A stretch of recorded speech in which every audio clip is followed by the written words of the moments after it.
Chapter 161. The battlefield suddenly quietened down.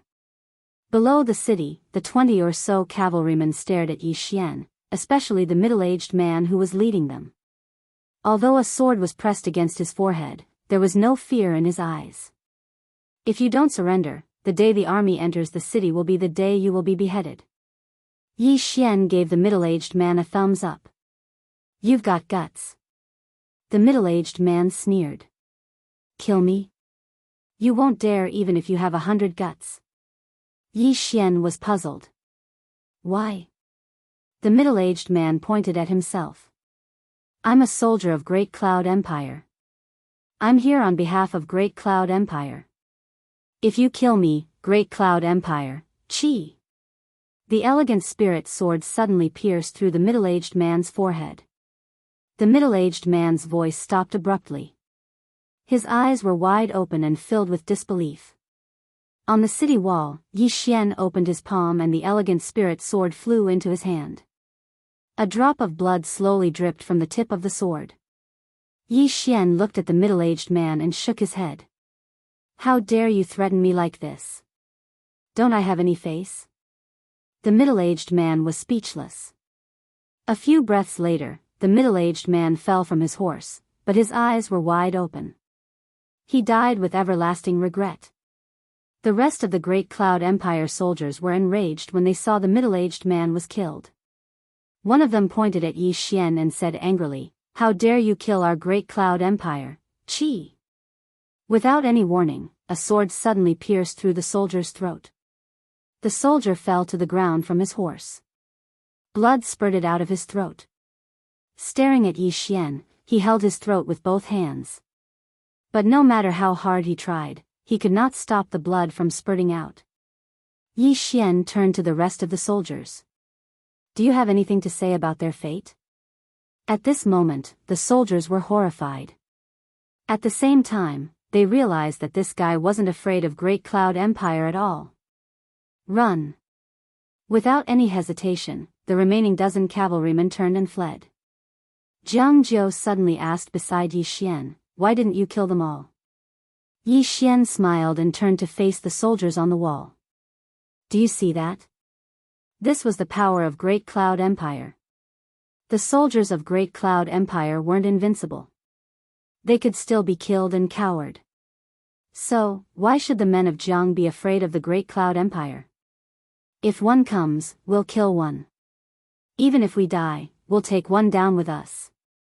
On the city wall, the soldiers who had solemn expressions suddenly became excited. Countless soldiers roared in unison, Kill whoever comes. I'll kill whoever comes. His voice was like thunder, resounding through the clouds. Sensing this scene, Yi Xian smiled. Morale. The small countries in Qing province were actually in awe of Great Cloud Empire because it was the largest empire in Qing province. In fact, Great Cloud Empire had once annihilated a country with a team of 100 cavalrymen.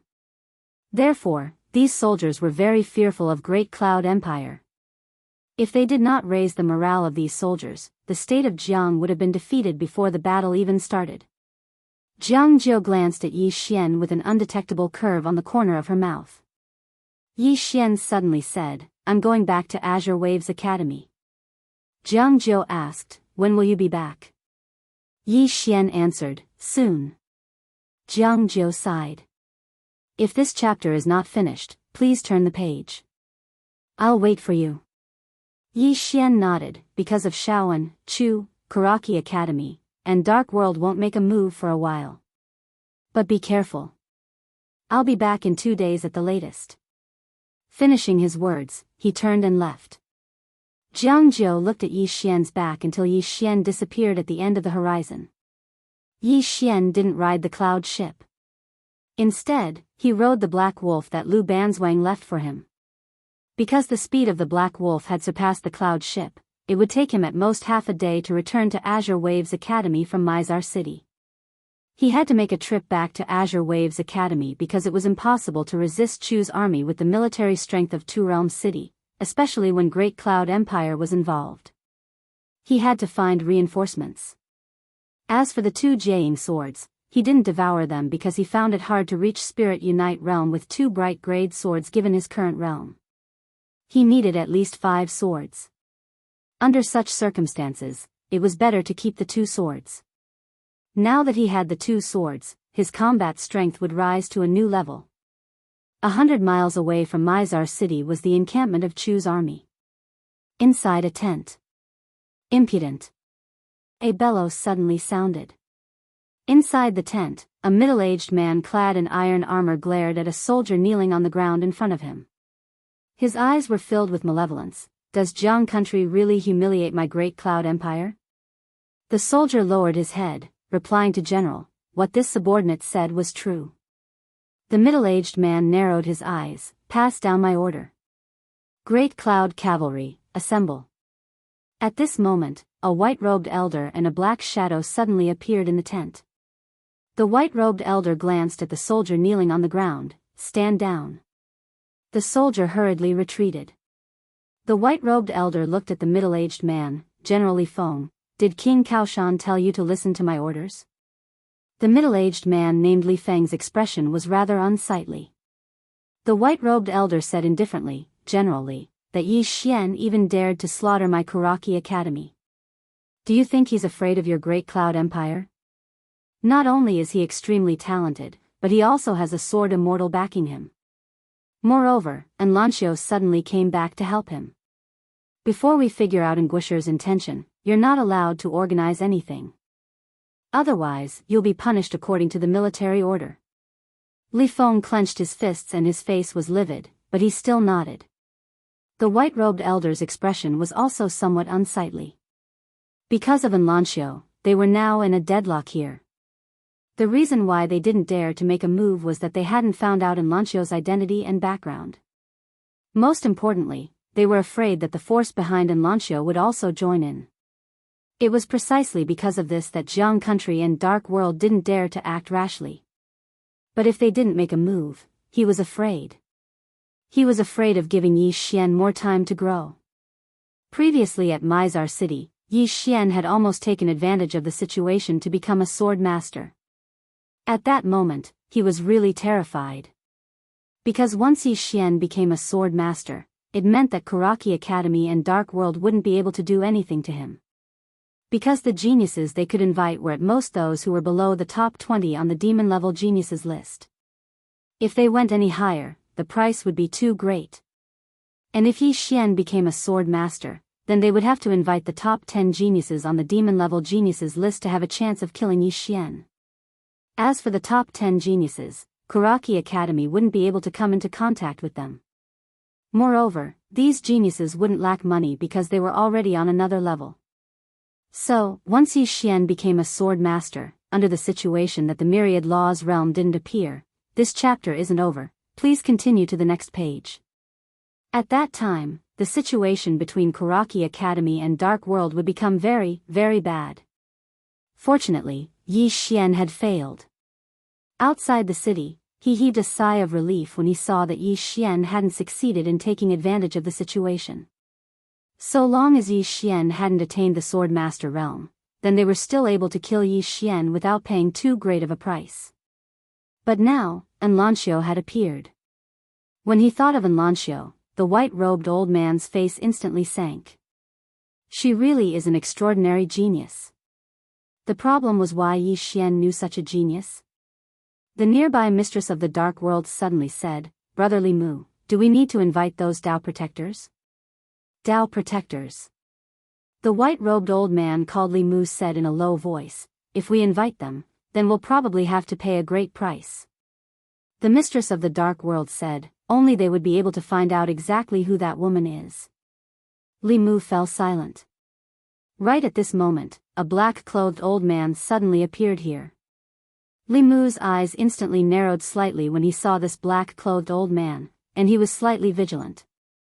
Because this person was precisely the person that followed by Anlancio's side that day. The black-clothed old man glanced at the nearby mistress of the Dark World who'd concealed herself. Don't make a fool of yourself with this inferior concealment technique of yours. As soon as he finished speaking, he lightly stomped his right foot on the ground. Bang! A muffled bang resounded from the corner of a wall that was over 10 m away, and then a middle-aged man that wore a black robe appeared within everyone's field of vision. He'd revealed his true form with a single strike. The mistress of the dark world looked at the black-clothed old man with dense fear in her eyes. The black-clothed old man looked at the white-robed old man. "I know what all of you are worried about. Don't worry, we won't interfere in the matter between all of you and Yi Xian." Li Mu frowned slightly. "Why?" A wisp of a cold smile suffused the corners of the black-clothed old man's mouth. "Because we want him dead as well. However, because of young Missin, we can't make a move. No matter if it's in the open or in the dark, we can't make a move. Of course, she can't make a move as well." Li Mu said in a low voice, "Who exactly are you?" The black-clothed old man said indifferently, "This has nothing to do with all of you. I've only come to tell all of you that you can deal with that Yi Xian as you please. This person is only in the Nether Passage realm. Even though he's a grandmaster of the Way of the Sword, he shouldn't be much to your Kuraki Academy and the Dark World." As he spoke, he stood up. "I'll give you a suggestion. If you want to make a move again, it's best to gather all of your strength and kill him in one strike. Don't go one by one for him to practice on." Li Mu glanced at the black-clothed old man. "This person isn't as simple as you think." The black-clothed old man snorted coldly. "If it wasn't for young Missin, killing him would be as easy as snapping a finger. What all of you did earlier was truly foolish to the extreme. If you gather all of your strength, wouldn't it be a simple matter to kill him?" As he spoke, he turned to leave. However, he quickly stopped. "There's already someone rushing over from the Central Divine Prefecture. He'll be here soon. When the time comes, he'll assist all of you. At that time, I hope that all of you will use all of your strength and use all of your trump cards to kill this person in one strike." As soon as he finished speaking, his figure trembled and vanished. Within the tent, Li Mu and the mistress of the Dark World exchanged a glance. A moment later, Li Mu said in a low voice, "The mistress of the Dark World, immediately summon the Dao soldiers of the Dark World. General Li, immediately summon the Great Cloud Cavalry. Tell them to be ready at any time. Once Yi Xian dies, immediately break into the city and let the state of Jianghu accompany him in death." As he spoke, he slowly closed his eyes. "This time, we'll succeed or die trying." End of this chapter. Chapter 162. Tsanglan Academy. At the foot of Mount Ji Yunshan, Yi Xian was stunned by the scene in front of him. At this moment, there were many people gathered at the foot of Mount Ji Yunshan. They were all looking up at Mount Ji Yunshan with eyes filled with anticipation. Yi Xian walked to a man's side. "Brother, what are you waiting for?" The man glanced at Yi Xian. "You don't know?" Yi Xian shook his head. "Please tell me." The man said, "State Scholar Yi Xian is coming back." Yi Xian was speechless. The man was excited. "It is said that he will return to Tsanglan Academy today. Therefore, we are all waiting here. I am already waiting here at daybreak." Yi Xian was stunned for a while before he said, "Everyone here is waiting for him?" The man nodded. "Yes, some of the people in front are even crazier. They came before daybreak." Yi Xian asked again, "How do you know he will return today?" The man smiled. "It spread throughout the capital." Yi Xian shook his head. "It was probably Jianghu who informed the king of Jiang and then spread the news. This was nothing, a small matter." Yi Xian patted the man's shoulder. "Yi Xian is just an ordinary person. There's nothing to see. Go back and have a good life, *T. The man suddenly flew into a rage. "How can State Scholar Yi be an ordinary person? He is a State Scholar of Jiang, a swordsman of Jiang. How dare you insult him?" With that, he threw a punch at Yi Xian. "Insult him?" Yi Xian was stunned. What did he say? Sensing the man's punch, Yi Xian lightly tapped the tip of his foot and retreated a few feet. The man's punch missed and he was instantly stunned. At this moment, some people in the surroundings were already looking in their direction. Just as Yi Xian was about to speak, a masked teenager suddenly pointed at Yi Xian angrily. I heard him insult state scholar Yi. Yi Xian was speechless. Some people instantly looked at Yi Xian when they heard the young man, and their eyes burned with rage. Yi Xian. In the hearts of the people of the state of Jianghu, this name could not be said to be sacred, but it was definitely not to be offended. What Yi Xian had done in the Tang kingdom had already spread throughout the entire Jianghu kingdom. His current fame was far greater than in Lan Xiu's. That was not the main point. The main point was that Yi Xian was defending the state of Jianghu, fighting to protect the state of Jianghu. He was a kingdom knight of Jianghu country. He was also the swordsman of the kingdom of Jianghu. A man suddenly walked up to Yi Xian. He sized up Yi Xian and asked in confusion, "Why do you look so familiar?" Yi Xian was speechless. Familiar? How could he not be familiar? Aren't you waiting for me? Actually, it was normal that these people didn't know him because he wasn't so famous when he was in the state of Jianghu. Therefore, many people had never seen him before. Even if they had seen him before, they had only seen him once from afar. It was just a brief encounter. Naturally, Yi Xian did not want the misunderstanding to continue. He was about to explain when the man who had attacked him earlier suddenly said, "This guy looks shifty-eyed. I can tell he's not a good person at first glance. Why don't we beat him up first?" Yi Xian's face darkened. Shifty eyes? Fuck, I don't even have eyes. Even if you want to beat me up, can't you find another reason? At this moment, an exclamation suddenly resounded.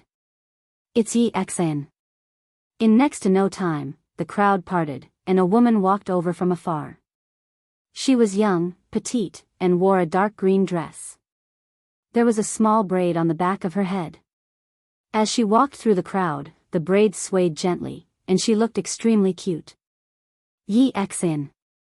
She was now a little famous in Songlan Academy and the imperial capital because of her achievements in various aspects. Most importantly, she was the youngest among all the students in Songlan Academy. Hence, she was the most doted upon in the academy. Yi Xian glanced at the people in front of her. Why are you making a ruckus here? At this moment, the man who wanted to beat Yi Xian hurriedly said, Miss Yi, someone is insulting state scholar Yi. Hearing this, Yi Xian's face immediately turned cold. Who? The man pointed at Yi Xian who was not far away, and the crowd hurriedly moved aside. When Yi Xian followed the man's finger and saw Yi Xian, she was immediately stunned on the spot. Yi Xian walked in front of Yi Xian and smiled. What's wrong? Don't you recognize me? Yi Xian came back to her senses. She clenched her dress tightly and said nervously, Tang. Dean. When they heard these two words, the crowd instantly quieted down. At the side, the young man who wanted to beat Yi Xian directly sat on the ground. He was somewhat at a loss. Who am I? What did I do? Everyone, Yi Xian looked around and smiled. Thanks to everyone's kindness, I waited here. Now that everyone has seen me, I'm just an ordinary person. There's nothing special about me. Everyone can disperse. After saying that, he turned to Yi Xian. Return to the courtyard. Yi Xian hurriedly nodded and then obediently stood behind Yi Xian. Soon, Yi Xian and Yi Xian disappeared from everyone's sight. At the side, the young man sitting on the ground was still at a loss. I actually wanted to beat him just now. In front of Songlan Palace. Yi Xian stopped in his tracks. Not far in front of him was Jianghu. Jianghu walked in front of Yi Xian and said softly, You're back. Yi Xian nodded. Is everything okay? Jianghu nodded slightly. Yes. Yi Xian said, Gather all the students. Jianghu glanced at Yi Xian and then turned to leave. In less than 15 minutes, all the students gathered in front of Kanglan Hall. Looking at Yi Xian on the stage, the eyes of the students were filled with excitement and admiration. Kanglan Academy's current status in Jiang country was very high. The people of Jiang country respected Kanglan Academy from the bottom of their hearts. Now, everyone in Jiang country was truly proud to be a student of Kanglan Academy.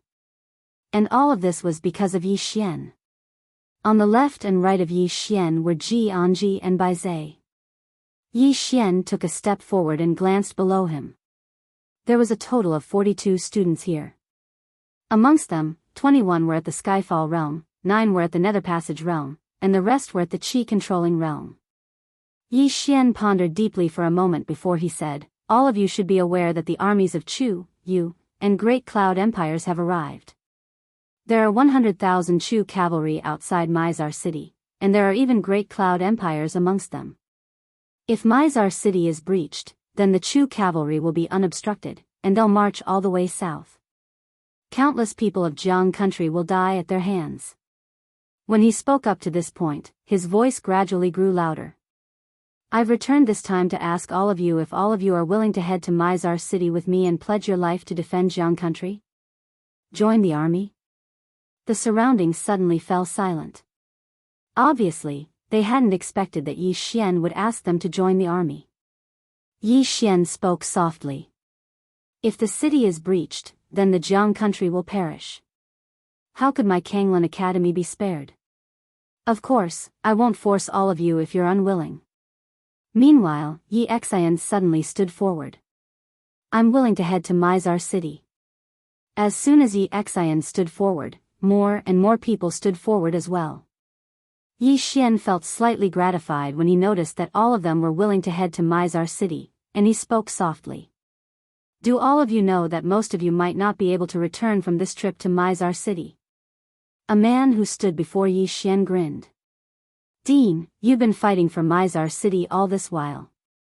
How could we be afraid of death when our Jiang country is fighting with our lives on the line? We want to fight by the side of the Dean, and we can't bring shame to the Dean. Right? We're willing to live and die with the Dean." "I don't agree." Right at this moment, a cold shout suddenly resounded from the side. Yi Xian turned his head to look. Not far away, 2 people were walking over quickly. He naturally knew these 2 people. They were the 2 scholars he had invited, Mo Yuan and Feng Lan. Mo Yuan quickly walked in front of Yi Xian and looked straight at Yi Xian. "Have you ever thought that although these students' cultivation levels aren't low, they lack actual combat experience?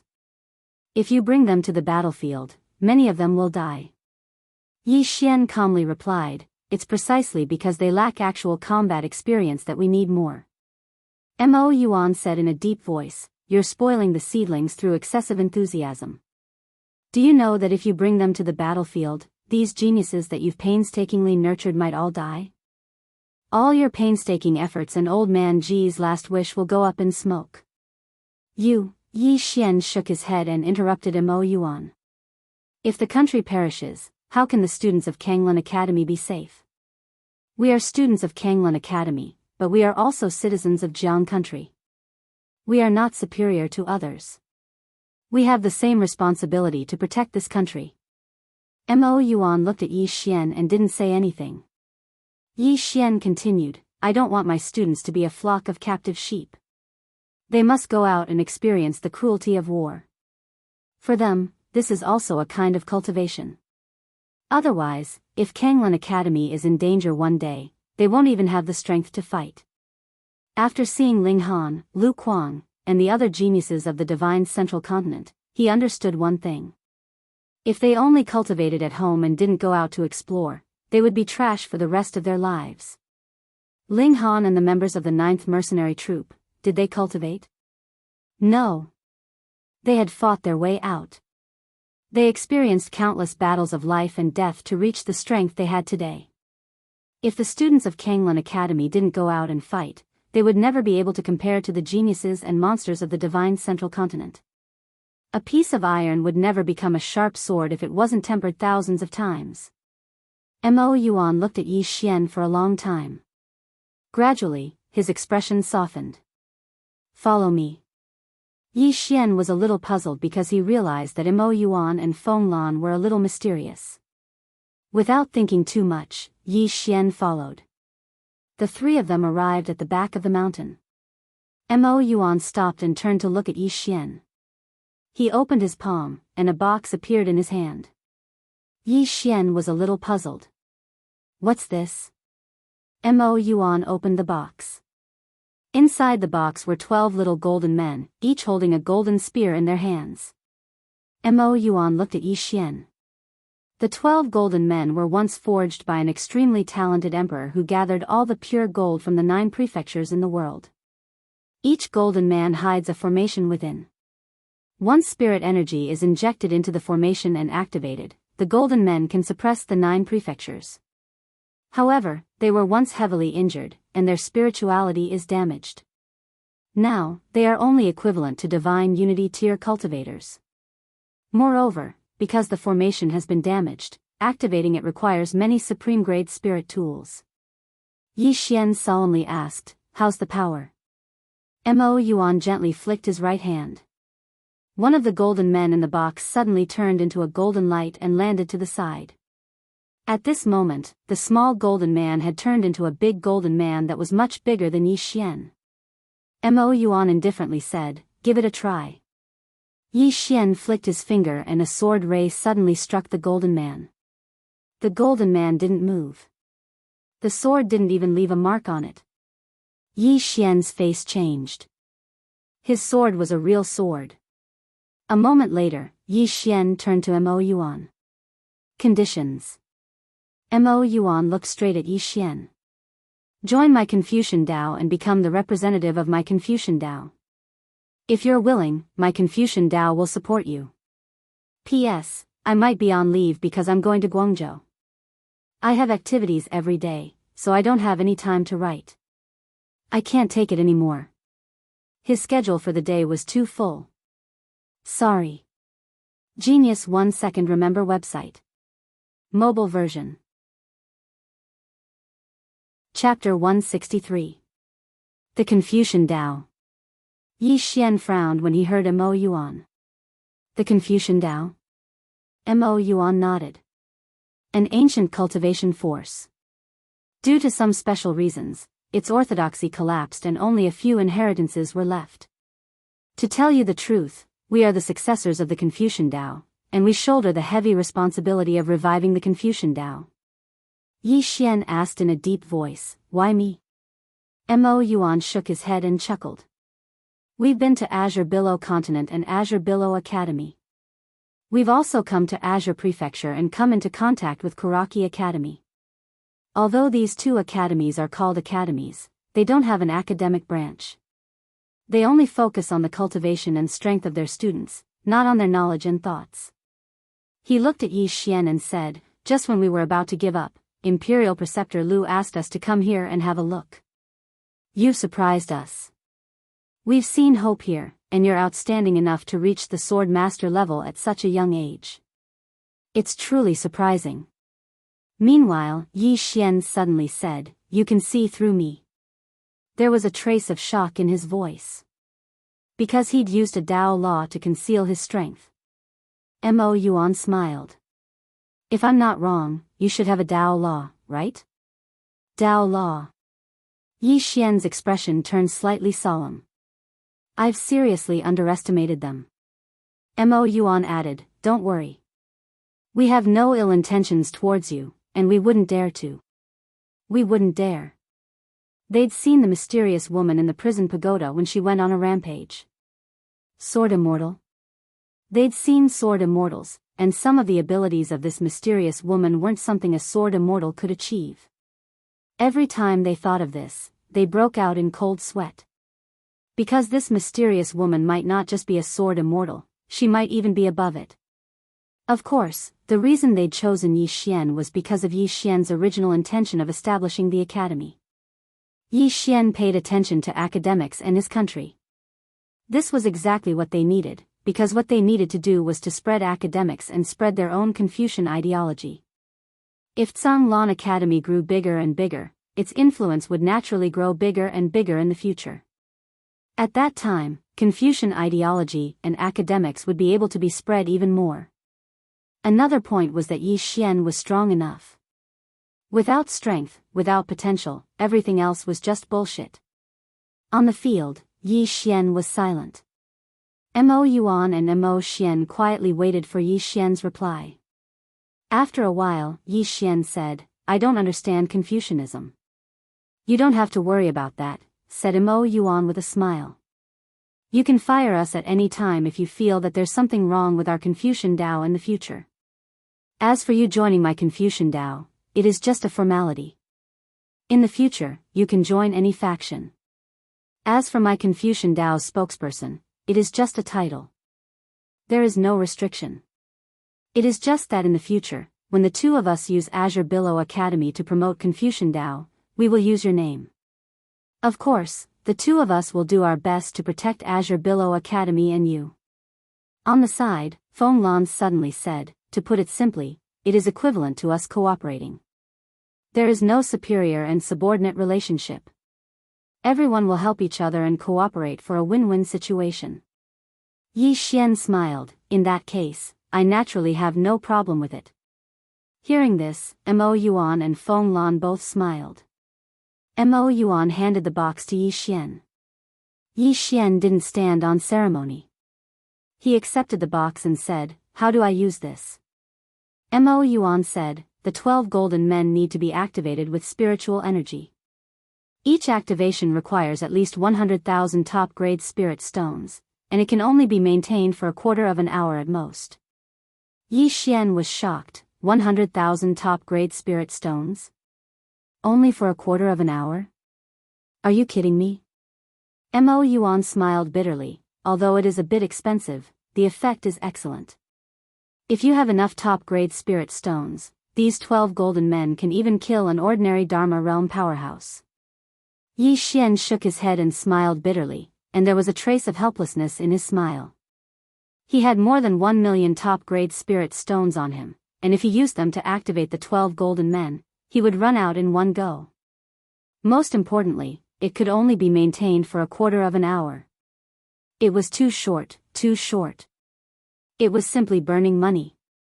Although this thing was very good, he really didn't dare to use it casually. Using it once would make him poor. Mo Yuan said, "There is one more thing. The two of us can't help you openly. We have some grievances with us.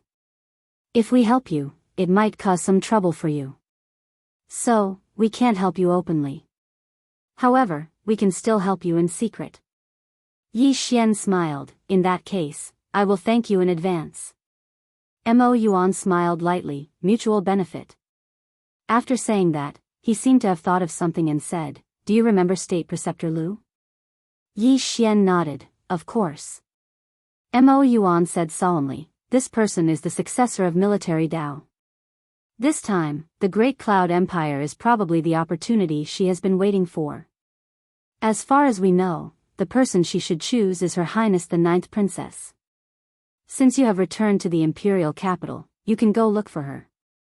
Perhaps you will have a good harvest." Lu Jioga. Yi Xian nodded. "All right. Seniors, after I leave, I will trouble you two to take care of everything in Kanglan Academy." Mo Yuan gently stroked his beard. "It is my duty. You must be careful on your trip to Mizar City." Yi Xian slightly nodded and bid farewell to the two. Watching Yi Xian leave, Mo Yuan softly said, "He may be our only hope in Azure Firmament World." Feng Lan solemnly said, "Unfortunately, he has too many troubles. Kuraki Academy, Dark World, Great Cloud Empire. Sigh. So annoying." Mo Yuan indifferently said, "It doesn't matter. Although we can't openly take action, it doesn't mean we can't help him in other aspects. He is our only hope in Azure Firmament World. No matter what, we have to give it our all." Inside Kanglan Palace, Yi Xian, Ji Anji, and Bai Zai sat around the table. On the table, there were 4 dishes and a soup. After Yi Xian finished eating, he put the bowl on the table. "I will leave with them tomorrow at noon." Bai Zai said, "I want to go with you." Ji Anji put down his chopsticks. "Together." Yi Xian glanced at the two. When he was about to speak, Bai Zai suddenly said, Bandit Yi, this is the last battle. Either we come back together, or we die together in Mizar city. Yi Xian was silent. Bai Zai said again, staying here is a kind of torture. Let us face everything together, okay? Yi Xian was silent for a moment, then nodded, all right, we will leave together tomorrow at noon. Bai Zai grinned, have another bowl, haha.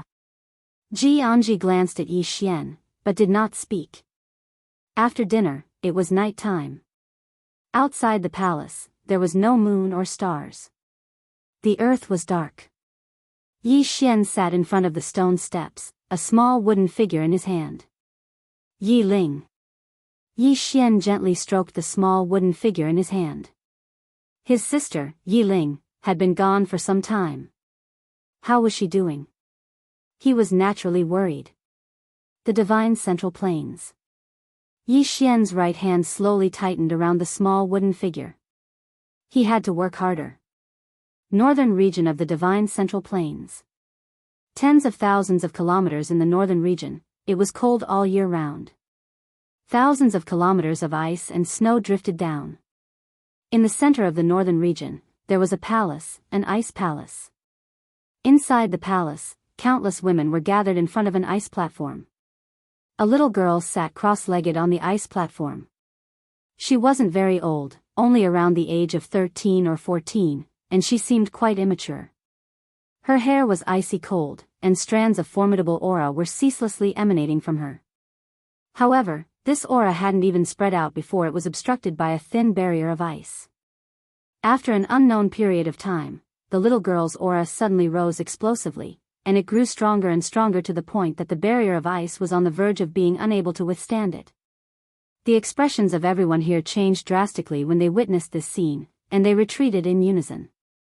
A beautiful woman clenched her fists tightly while anxiety filled her eyes. Don't break through. You must not break through. It's not a good thing for you if you attain the Dharma realm right now. Suppress it, suppress it. The little girl's aura was still rising madly in the distance, and there was a small wooden figure in her hand. The kingdom of Jianghu. Late at night. Yi Xian hadn't rested. He'd arrived at a bamboo forest outside the kingdom of Jianghu instead. There was an exquisite bamboo house within the bamboo forest. The bamboo house was brightly lit with candles. Yi Xian arrived in front of the bamboo house, and the door suddenly opened. He was slightly startled, but he didn't think too much about it and entered the bamboo house. Inside the bamboo house, Lu Jioga was sitting in a wheelchair with a thick blanket covering her knees. She was holding a scroll in her hand. Seeing Yi Xian, Lu Jioga smiled slightly. Long time no see. I'm ready. Can we go now? Yi Xian was stunned. You know why I'm here? Lu Jioga smiled. Of course. Yi Xian said in a deep voice, you want to go with me? Lu Jioga still had a smile on her face. Are you unwilling? Yi Xian walked in front of Lu Jioga. Why? Lu Jioga shook her head. I have no ill intentions towards you, nor towards the kingdom of Jianghu. Is that enough? Yi Xian was silent for a moment, then nodded. Enough. Lu Jioga's lips curled up slightly. Then let's go. Yi Xian asked. To Lan Academy? Lu Jioga shook her head. To Mizar city. Yi Xian said. We'll leave at daybreak. Lu Jioga looked straight at Yi Xian. Leave now. Leave immediately. It'll be too late after daybreak. Yi Xian frowned. Why? Lu Jioga pointed with a finger. A piece of paper flew in front of Yi Xian. When he saw the contents of the paper, Yi Xian's expression changed. He turned and left. There was only one line on the paper. The Black Flame Army has arrived. The Black Flame Army. Yi Xian had naturally heard of this army that caused the surrounding countries to turn pale at the mere mention of it. Jianghu and the soldiers of Mizar city would definitely not be able to stop them. Not long after Yi Xian left, he suddenly stopped. He turned and walked back to the bamboo house. He walked in front of Lu Jioge. "Why aren't you leaving?" Lu Jioge said indifferently. "Can I leave?" "Yi Xian," Lu Jioge said. "Uncle Chen has gone to handle some matters for me. Now, I'm alone." Yi Xian nodded. "Understood." With that, he walked to Lu Jioge's side. He carried Lu Jioge and ran. After running out of the bamboo house, Yi Xian sprinted all the way. In his arms, Lu Jioge suddenly said, "I asked you to push my wheelchair. I didn't ask you to carry me." Yi Xian was silent for a moment. Then he said, "What did you say?" "The wind is strong. I didn't hear you clearly." Lu Jioge. Chapter 164. In the dark, Yi Xian carried Lu Jioge and ran wildly. The Black Flame Army. Yi Xian was naturally shocked when he heard the news. The Black Flame Army was one of the trump cards of the Great Cloud Empire. It was a cavalry army that the Great Cloud Empire nurtured with all its resources. These people were elites selected from various military camps. After being selected, the Great Cloud Empire would secretly nurture them. It could be said that the combat strength of these soldiers was extraordinarily terrifying. There was a saying in Jianghu, "Who can compete with the Black Flame Army?" Now that the Great Cloud Empire dispatched the Black Flame Army, it was obvious that they were blatantly trying to destroy the Jiang country. Yi Xian sped up and soon arrived at Azure Billow Academy with Lu Jioge. After handing Lu Jioge over to Jian, he immediately gathered the students of Azure Billow Academy. In front of Yi Xian, there were more than 40 students and 30 demonic beasts. The demonic beasts he brought from Mount Mang got along well with the students under Bai Zai's guidance. After all, these demonic beasts had their own intelligence. In front of the crowd, Yi Xian suddenly said, "We might not return after this trip. Are you ready?" "Ready." The 40 people roared in unison. Yi Xian nodded. "Let's go." Soon, Yi Xian and the rest rushed down Mount Jishuan and disappeared into the vast mountains. In the Jiang country's imperial palace. The monarch of the Jiang country, Jiang Yuan, stood in front of the main hall. He wore a golden armor and had a long saber at his waist. In front of him were 3,000 fully equipped royal guards. Jiang Yuan glanced at the soldiers. "I've received news that the Black Flame Army of the Great Cloud Empire has arrived at Mizar City. Are you afraid?" Black Flame Army. Everyone in the surroundings instantly glanced at each other when they heard this. Who in the entire Qingzhou didn't know about this army? Back then, they had destroyed a country with just 100 people. At this moment, Jiang Yuan said, "Yi Guosher has led all the students of Azure Billow Academy to Mizar City." Yi Guosher. Hearing these 3 words, the crowd burst into an uproar. A soldier suddenly roared, "With State Scholar Yi here, why should we be afraid of the Black Flame Army? We are willing to head to Mizar City and fight alongside State Scholar Yi. We are willing to go to Mizar City." In the battlefield, thousands of elite imperial guards roared in unison.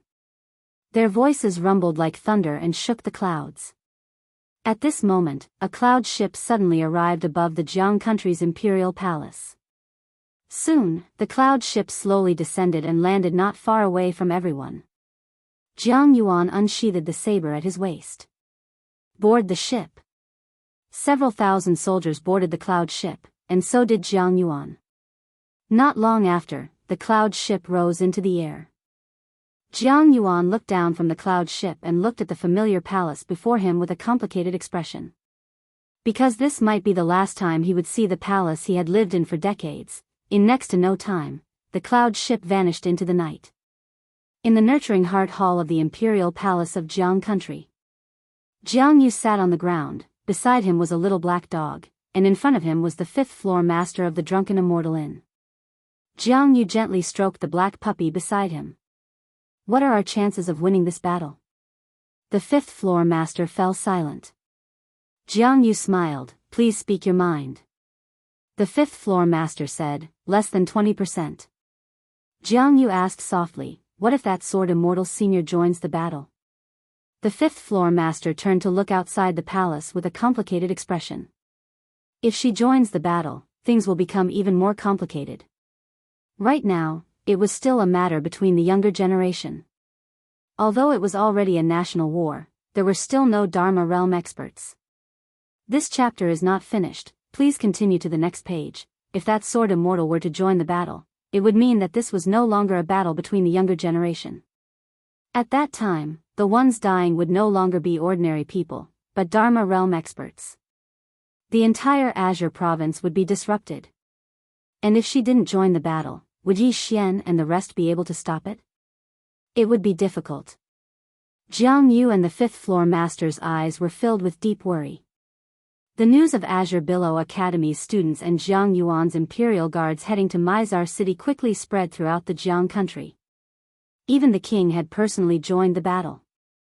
At this moment, everyone in the Jiang country was aware of the severity of the situation. It could be said that Mizar city was destroyed, and the Jiang country was doomed. In an instant, countless martial artists of the Jiang country spontaneously rushed to Mizar city. Some were afraid of death, but some were not, some were unpatriotic and some were patriotic. In a faraway mountain range, a group of cavalrymen ran wildly. Wherever they passed, the ground would burn with black flames. There were not many people in this group, only about 100 or so. These cavalrymen were all wearing dark golden armor and dark golden helmets. Their faces could not be seen because they were all wearing a ghost mask. Each of them held a dark golden spear in their hands. The spear was much longer than an ordinary spear, and its tip was extremely sharp.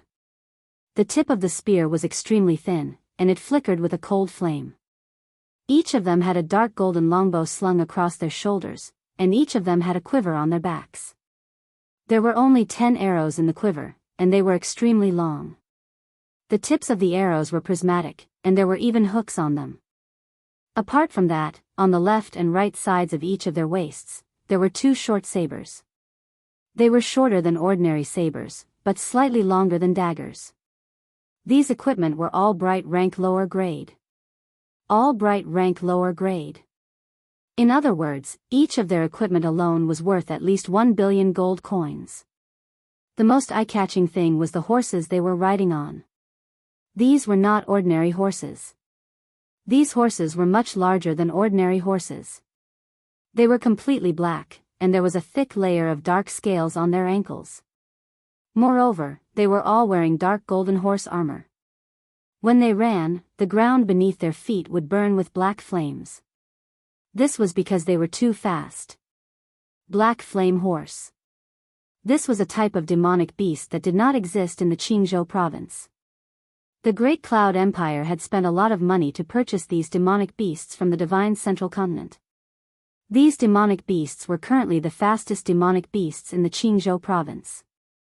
Once they started running, even a peak divine unity realm expert would not be able to catch up. The Black Flame Army. This was an army that the Great Cloud Empire had spent countless resources to nurture. So far, they had never been defeated in the Jianghu province. This time, they were going to conquer the Jiang country. Mizar city. At this moment, the entire Mizar city was in a state of emergency. Fortunately, the people were still calm. After all, the 9th princess of the Jiang country was here. This meant that the Jiang country did not want to give up this city, nor could they. Once this city was breached, the 100,000 soldiers of the Chu country would attack the imperial capital of the Jiang country in less than half a day. This was the last line of defense of the Jiang country. On the city wall, Jiang Jiao was still as valiant and formidable in her silver armor. However, there was an unconcealable look of exhaustion in her eyes. She had not rested since she arrived at Mizar city.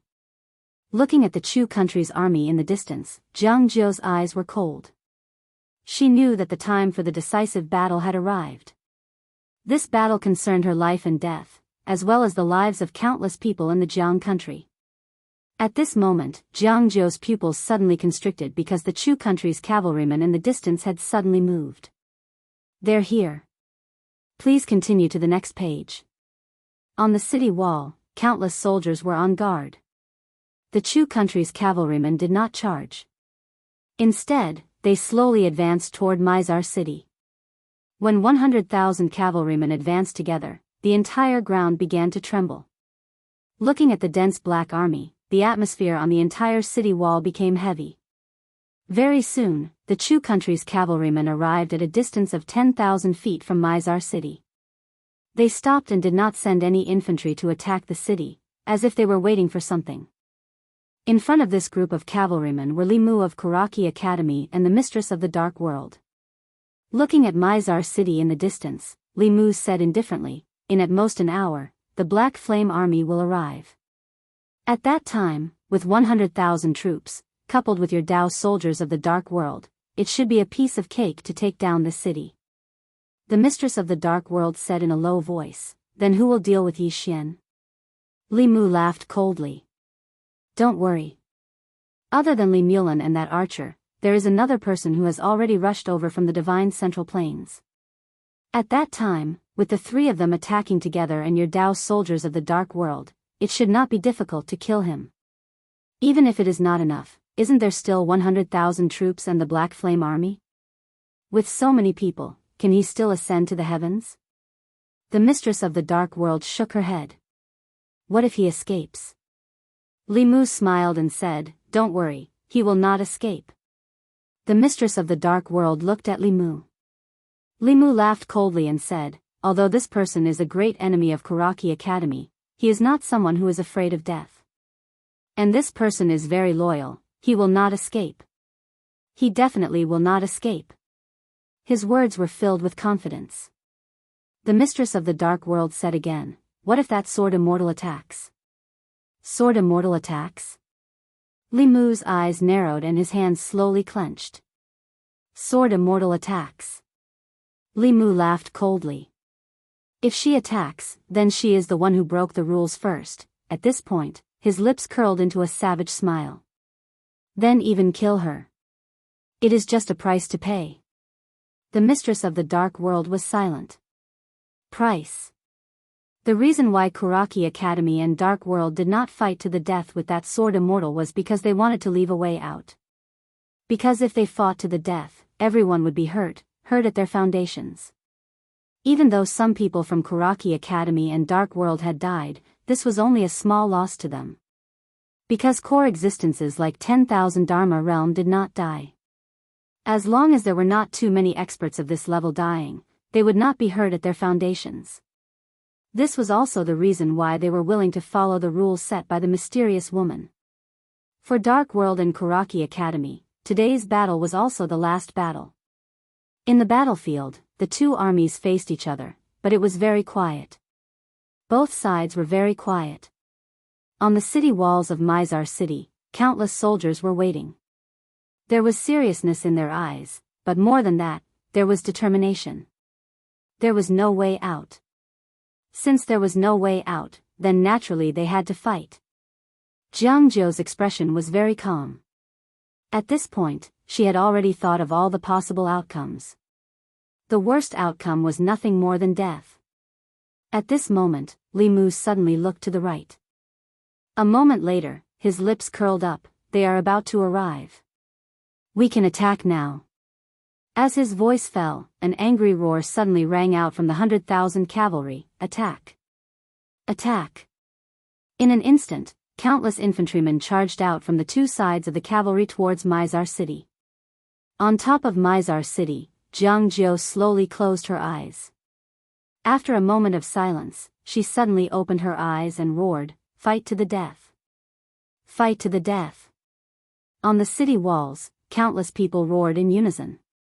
P.S. 2 chapters. These few days, the updates were not stable. Because I followed Lu Sun Academy to Guangzhou for an interview, I did not have the time to update. I hope everyone can understand. If not, come to Guangzhou and beat me up. Come on, end of this chapter. Chapter 165. A battle to the death. For all the soldiers on the city walls, this battle concerned their life and death. For the entire Jiang country, this battle concerned their survival. If they lost this battle, their country would perish. On the city walls, Jianghu held a spear in her right hand with an expressionless face. Soon, the Chu soldiers arrived at the city walls. Jianghu took a step forward, waved his left hand, and roared, "Fire!" As his voice fell, countless arrows poured down from the city walls like a torrential rain. In an instant, miserable screams rang out from below the city walls. But at this moment, many screams came from above the city walls. Jianghu suddenly turned his head. At this moment, shadowy figures had appeared all over the city walls. They appeared quickly, and disappeared just as quickly. Every time they appeared, a soldier from the state of Jianghu would fall to the ground. Dark World Dao soldiers. The sudden appearance of the assassins caused a wave of panic on the city walls. Seeing this scene, Jianghu roared, "Don't panic. Death servants, move out." Absolutely not. Beside Jianghu, a general quickly said, "Your Highness, the death servants are responsible for your safety. They must not leave, Your Highness." Jianghu turned to look at the general, her beautiful eyes filled with anger. "My life is a life, but the lives of the soldiers are not. All death servants, move out immediately." After a moment of silence, countless men in black holding daggers suddenly appeared on the city walls. Soon, these men in black flew around the city walls. The death servants of the Jiang country. This was a group of death servants that the Jiang country had meticulously nurtured. They were responsible for protecting the royal family. Although they were not as strong as the assassins from the dark world, they were not weak either. With their numbers, they could still restrain the assassins from the dark world. At this moment, Jianghu suddenly turned to the wall and looked down. Not far away, a man holding a spear was running towards the city gates. First on the Qingzhou martial roll, Li Mulan. Li Mulan was extremely fast. He dodged left and right, easily dodging the arrows on the city walls. Seeing that Li Mulan's target was the city gates, Jianghu's expression changed drastically. If the city walls were broken, the Jiang country soldiers would not be able to defend against the Chu country's army without the city walls to rely on. At this moment, Li Mulan suddenly stopped. With a shake of his right hand, he thrust his spear forward. Clang! At the tip of the spear was a flying dagger. The flying dagger spun violently as it pushed against the spear, causing sparks to fly. Li Mulan twisted his right hand, causing the spear in his hand to tremble violently. Bang! The saber was sent flying. Li Mulan raised his head and looked at the city wall. On the city wall, a man was also looking at him. Ink cloud rise. Mo Yinchi stood on the city wall, looking down at Li Mulan with an expressionless face. In his right palm, there was a flying dagger. The dagger was only 3 inches long, and the tip of the dagger emitted a piercing cold light. Below the city wall, Li Mulan retracted his gaze and continued forward. However, just as he took a step forward, a flying dagger suddenly flew out from the city wall, as fast as lightning. The next moment, a cold light appeared in front of Li Mulan. Li Mulan's reaction was extremely fast. The moment the flying knife flew out, the spear in his hand had already stabbed out. Bang! A flying knife was sent flying. After sending the flying dagger flying with one strike, Li Mulan suddenly leaped and arrived in front of the city gate. Countless soldiers of Chu parted to the sides. Li Mulan increased his speed as he gathered a powerful force around his body. Spear force. At this moment, he raised his power to the limit. This spear would definitely break the city gate. Seeing this scene, Mo Yinchi, who was on the city wall, revealed a sinister smile. Without the slightest hesitation, he leaped and fiercely smashed down from the city wall with a large metal rod in his hand. Li Mulan did not care about Mo Yinchi, because he felt that his speed was faster, and he could break the city the moment Mo Yinchi landed. However, he underestimated Mo Yinchi's speed. The moment he jumped off the city wall, Mo Yinchi's speed suddenly increased. Feeling Mo Yinchi's speed increase, Li Mulan's expression changed drastically. The spear in his hand that was originally going to stab towards the city gate changed its trajectory, and blocked upwards. Bang! Following a heavy sound of impact, Li Mulan was already 10 feet away. He had just stopped when suddenly, a flying dagger appeared in front of him without any warning. Too fast. Li Mulan's pupils constricted slightly, and he dodged to the side. The flying dagger passed by his nose. In the next moment, he suddenly turned around and stabbed out with his spear. The spear was like a dragon, and a cold light appeared. This spear directly stabbed the metal rod that was smashing towards him. The spear and rod shook violently, and Mo Yunqi retreated explosively by over 30 m. Mo Yunqi had just stopped when the ground beneath his feet directly collapsed. At the same time, the web between his thumb and forefinger had split open, and fresh blood flowed out and slowly flowed down the metal rod. Li Mulan glanced at the distant Mo Yunqi, and then he tapped the tip of his foot lightly before his figure suddenly shot out explosively. In the next moment, a sharp sound of something tearing resounded. Li Mulan stopped because the spear in his hand had stabbed empty air.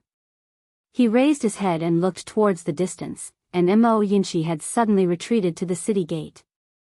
What swift speed!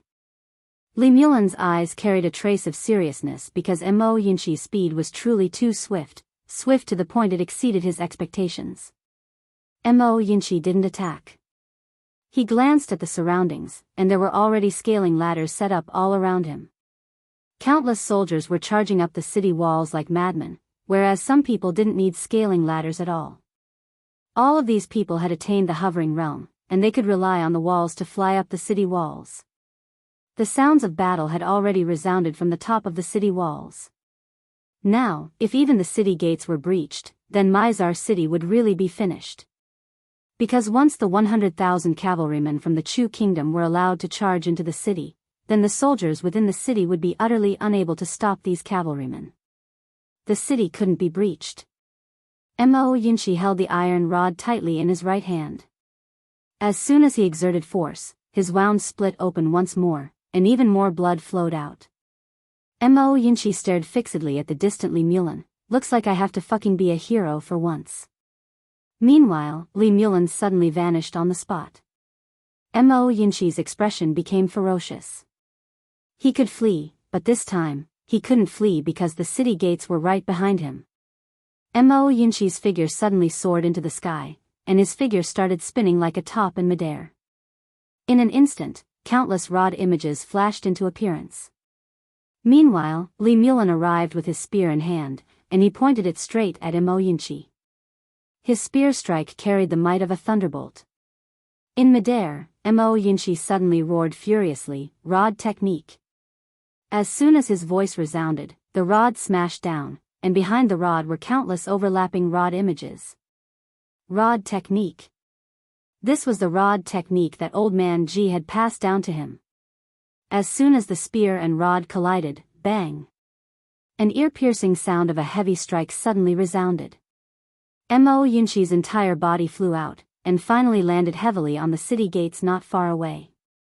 The city gates trembled violently, and he smashed into the ground, causing the ground to instantly crack. As for Li Mulan, he also retreated explosively, and this time, he retreated more than 100 feet. In front of him, there was a 100 feet long ravine. This was the result of him retreating with his feet. It was rubbed raw. Mo Yunqi slowly crawled up. He wiped the blood from the corner of his mouth, and then raised his head to look at Li Mulan, who was not far away. The latter was also looking at him. Mo Yunqi grinned, "Motherf asterisk cur, come at me." Li Mulan's eyes narrowed slightly, and just as he was about to make another move, a figure suddenly sprinted over from behind him. Li Mulan turned around to look. It was a man who was around the age of 20, and he wore tight-fitting plain clothes. His long hair was coiled around his neck, and his gaze was icy cold. Moreover, he held a large saber in his right hand. The body of the saber was wide, and its blade was extremely thin. There were 5 black iron rings tied to the back of the saber, and the hilt of the saber was covered in numerous markings.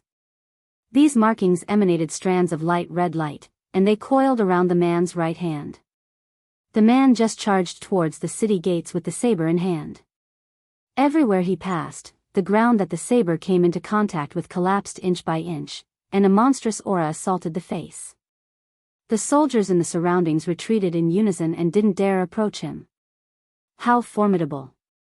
Li Mulan's pupils constricted slightly when he saw this person, and his eyes were filled with a solemn expression.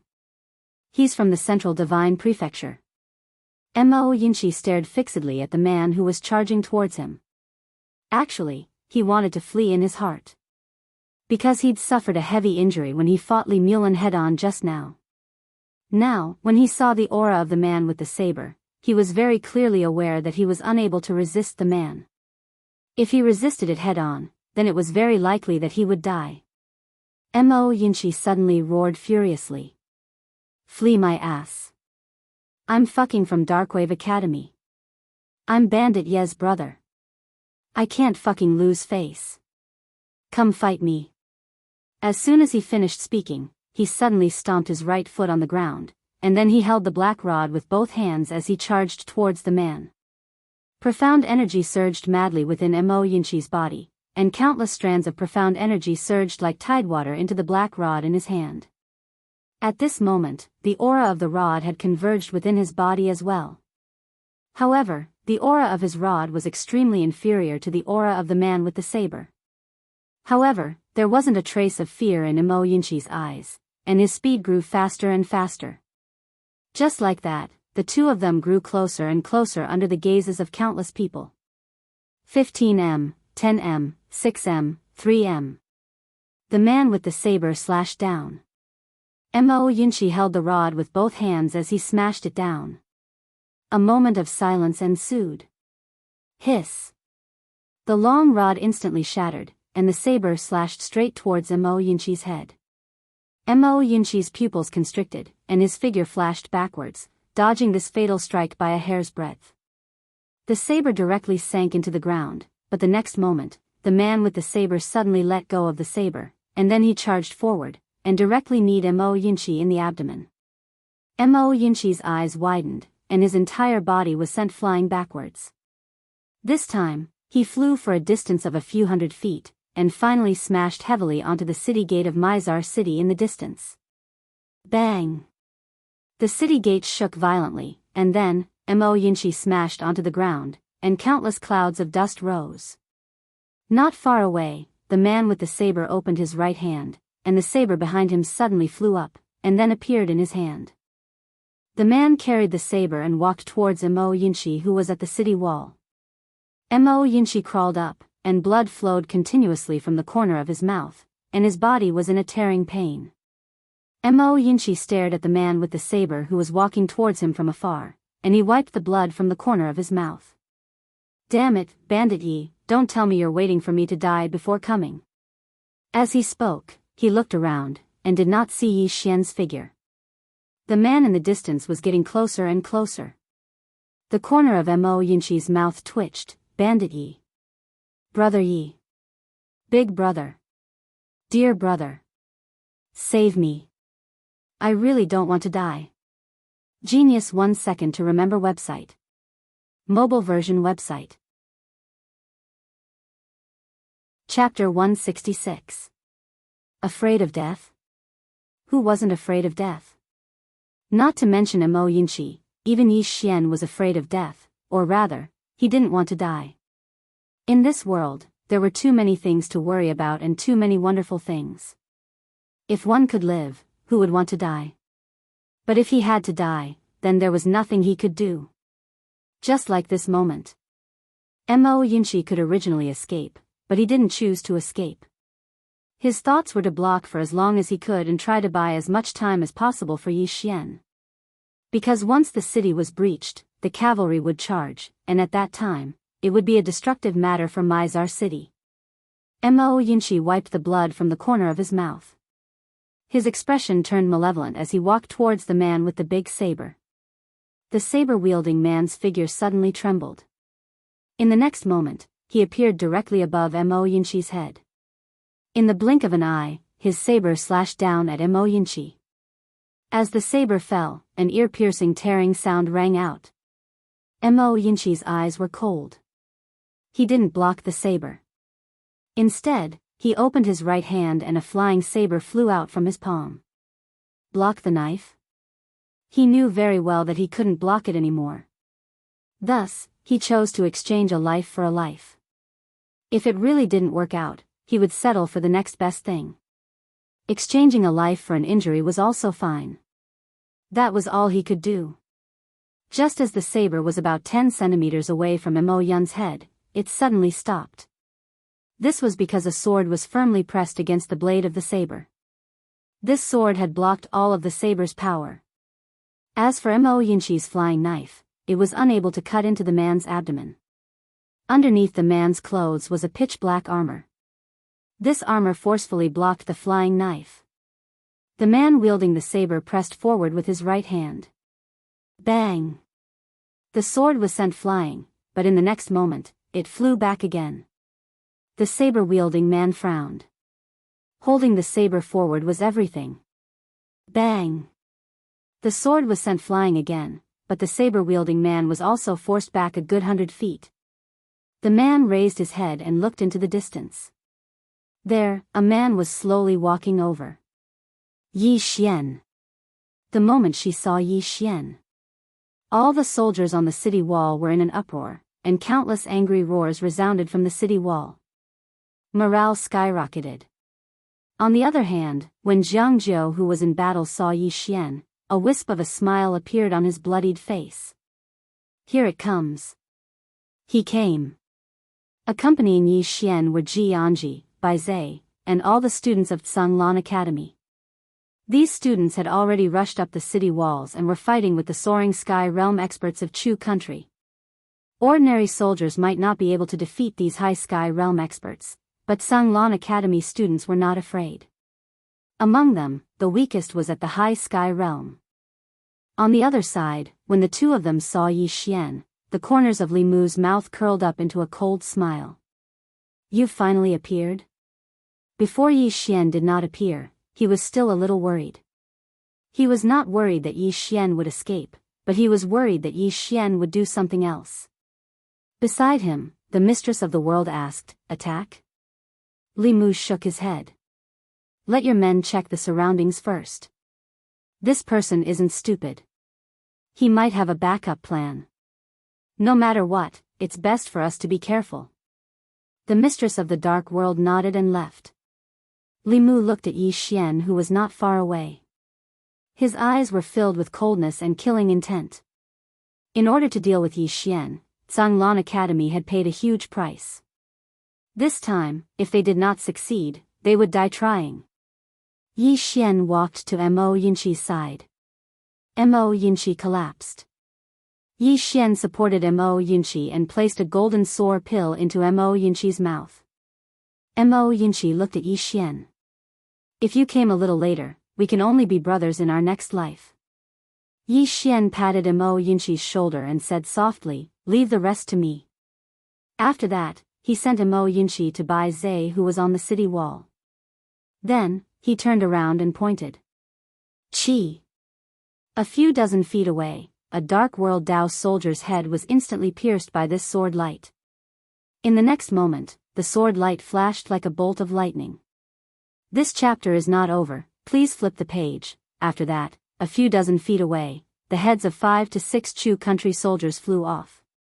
Fresh blood sprayed out like a fountain. Instant kill. Yi Xian's flying sword was too fast. The Dark World Dao soldiers and Chu country's Levitation Realm soldiers could not stop his flying sword at all. Soon, the soldiers fled from the city wall. Soon, there were only Jianghu country's soldiers left on the city wall. Below, the Chu country's soldiers who were attacking the city also retreated for some reason. They retreated very quickly. In less than 15 minutes, they all retreated, leaving behind a ground full of corpses. The city wall was also covered with corpses. The place was filled with the pungent smell of blood. In the distance, Li Mu suddenly came to the city wall. On his left was the man with the big saber. The man was expressionless. The big saber in his hand kept spinning. Every time it spun, there would be waves of saber light. On Li Mu's right was Li Mulan. Apart from that, there was a man with a longbow behind him. He was also a monster from Qingzhou. Li Mu arrived at the city wall. He looked up at Yi Xian, and he sneered, "Yi Xian, you." Yi Xian suddenly leaped down from the city wall. After he arrived on the ground, he walked over to Li Mu and looked him in the eyes. "Shut up. I don't want to hear it." As he spoke, he looked at the man with the big saber by Li Mu's side. "You hit my brother? Who gave you the gall to do that?" As soon as he finished speaking, he pointed at the man with the big saber, and a sword flew out from within him. In the distance, the man's eyes narrowed slightly. He took a step forward with his saber in hand, and then he suddenly slashed down. Bang! The saber trembled violently, and he retreated explosively. Meanwhile, a figure suddenly appeared in front of him. The man's pupils constricted, and he slashed forward with his saber again. The force of the saber was peerlessly overbearing. Meanwhile, Yi Xian's sword stabbed the saber. It was just a simple stab, but the sword contained an extremely powerful force. Bang! As an ear-piercing sound of metal colliding resounded, the man with the big saber instantly retreated over 30 m. As soon as he stopped, a flying sword had already slashed towards him, and he raised his saber to block it. Bang! The saber shook violently, and the man and his saber were pushed back over 30 m again. At this moment, 2 deep cuts had appeared between the man's thumb and index finger, and blood was flowing out. The man raised his head to look at Yi Xian, and in the next moment, Yi Xian suddenly vanished. One sword strike to decide life and death. When he felt how terrifying this sword strike was, the man's expression changed drastically. At this moment, he didn't dare to hold back at all. He held the saber with both hands and spun on the spot. In an instant, countless saber lights shook and instantly drowned Yi Xian and his sword strike.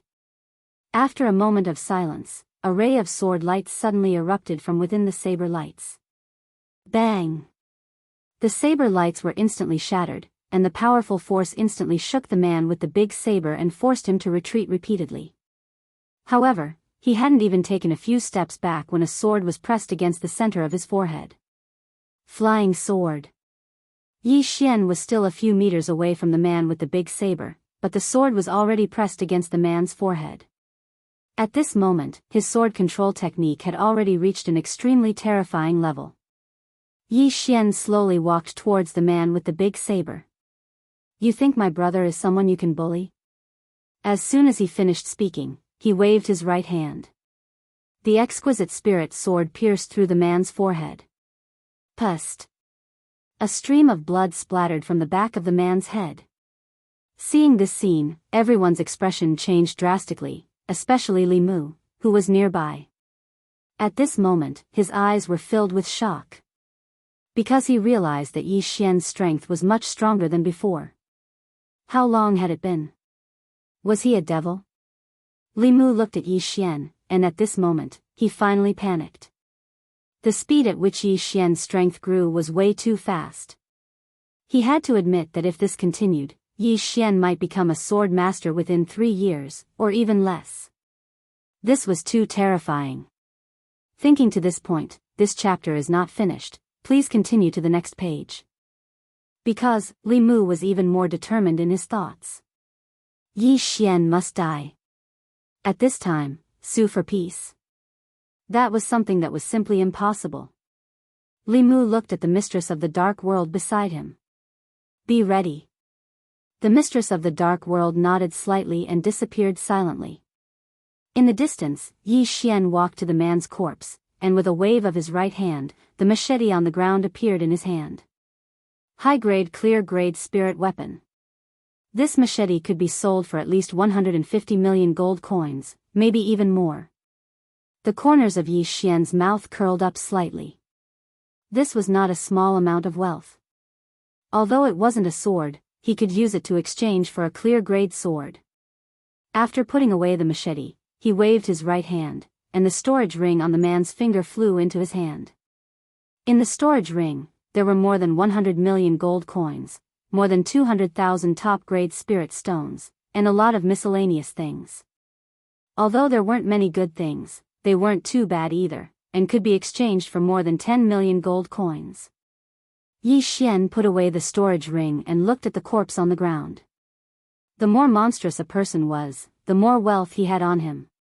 On second thought, if someone killed him, the other party could also obtain a large amount of wealth. In this cruel world, killing and robbing was always the fastest way to get rich. As if he thought of something, Yi Xian turned to look at Li Mulan, who was not far away. Li Mulan squinted his eyes, and his right hand tightly held onto the spear. Yi Xian slowly walked towards Li Mulan, and Li Mulan stared at Yi Xian. I will leave and never step into the country of Jianghu again. Yi Xian stopped, and Li Mulan said again, I didn't kill your friend. As he spoke, he flicked his finger, and a storage ring flew to Yi Xian. Yi Xian glanced at it, and there were 200 million gold coins in it. 200 million. Li Mulan looked at Yi Xian. I only came here to seek wealth, and I have no enmity with you. This storage ring will end all the grievances between us, how about it? Yi Xian asked, why? Li Mulan said, it's not worth it, and it's not too late to retreat now. Of course, it's up to you. Yi Xian put away the storage ring, let's go. In fact, if Li Mulan escaped into the Chu army, he couldn't do anything to him. After all, he hadn't reached the level of fighting an army of 100,000 by himself. Li Mulan did this to end the grievances, and he didn't want him to protect Li Mulan and his family in the future. Just as Li Mulan said, he wanted to end all the grievances. Li Mulan took a deep glance at Yi Xian, and then he turned around and left. Nearby, Li Mu suddenly ridiculed. The dignified young master of the No. 1 clan in Pine Prefecture actually admitted defeat just like that? Li Mulan glanced at Li Mu. Admitted defeat? Yes, I admitted defeat. I just couldn't defeat him. There's nothing bad about recognizing your own strength. As soon as he finished speaking, the spear in his hands suddenly trembled violently, and then it howled. Li Mu's expression instantly became unsightly when he saw this. A breakthrough in his mental state. Li Mulan was stunned, and then he roared with laughter in the next moment. So that's how it is, so that's how it is. Ha! Yi Xian, when we meet again in the Central Divine Prefecture, I'll definitely fight you. As soon as he finished speaking, he'd vanished into the distance. Li Mulan. Yi Xian fell silent. There were always many geniuses and monstrous geniuses in this world. Perhaps he would be a completely different person the next time they met. Right at this moment, the ground suddenly started trembling. Everyone in the surroundings was stunned. A moment later, they looked towards the distance, and they saw a group of cavalrymen galloping swiftly towards them. Everywhere they passed, the ground was covered in black flames. The Black Flame Army. The countenances of all the soldiers in Mizar City instantly turned pale when they witnessed this scene. Who could fight against the Black Flame Army? P.S. I didn't have any time to write in the last 2 days. I've been observing and learning, and I even had to write a summary. I'm truly sorry.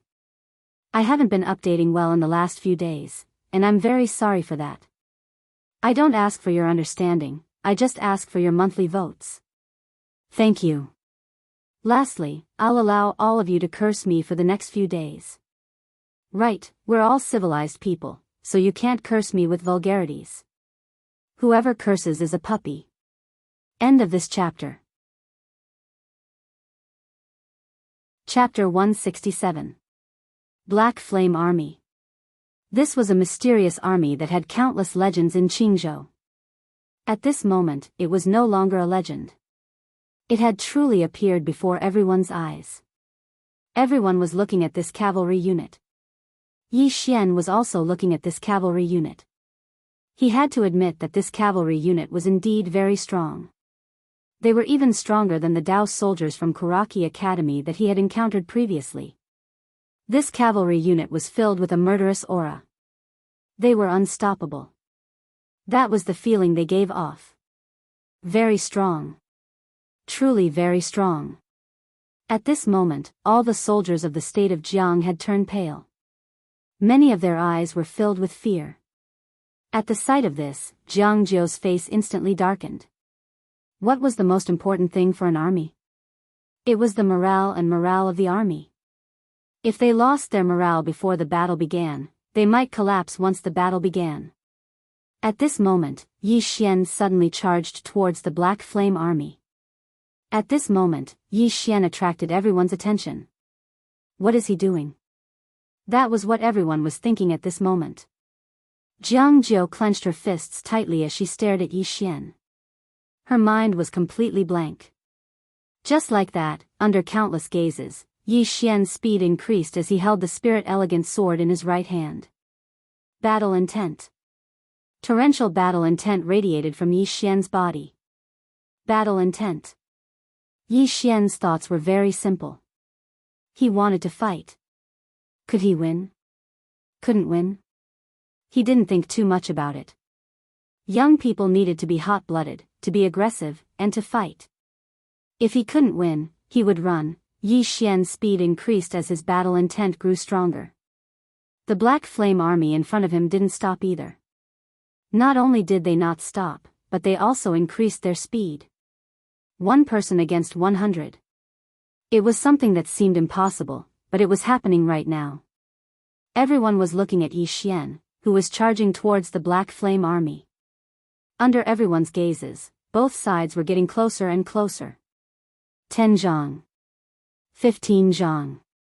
10 zhang. Yi Xian suddenly leaped, and in the next moment, he swung his sword at a Black Flame cavalryman. 1 sword to decide life and death.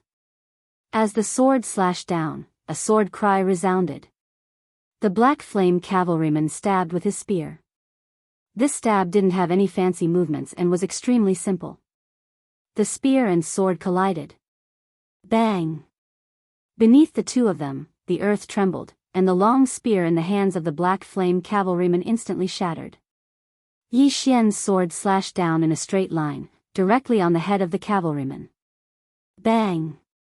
The cavalryman was instantly sent flying. This time, he flew for more than 100 feet before finally crashing heavily onto the ground. After landing on the ground, he had just stood up when he instantly collapsed. Soon, blood flowed out from under his mask. Under the armor, the cavalryman's body had already cracked. However, the helmet was not destroyed. There was only a deep sword mark on it. After Yi Xian sent the cavalryman flying with his sword, he did not choose to continue fighting. Instead, after landing on the ground, he lightly pushed off with the tip of his foot and floated backwards. His speed was very fast, and in the blink of an eye, he had already returned to the city wall. After a moment of silence, a series of furious roars suddenly burst out from Mizar City. This chapter is not over, please continue to the next page, State Scholar Yi. State Scholar Yi, countless people roared in unison. At this moment, the morale of the soldiers of the state of Jianghu, who had already fallen to rock bottom, instantly skyrocketed. Jianghu glanced at Yi Xian, and her beautiful eyes were filled with splendor. Before this, if no one stood out, the state of Jianghu could be said to have been defeated without a fight. Because before the battle even started, the morale of the soldiers of the state of Jianghu was already completely gone. Under such circumstances, how could they fight? Fortunately, Yi Xian stood out. Yi Xian used his strength to tell all the soldiers of the state of Jianghu that the Black Flame army was not that powerful.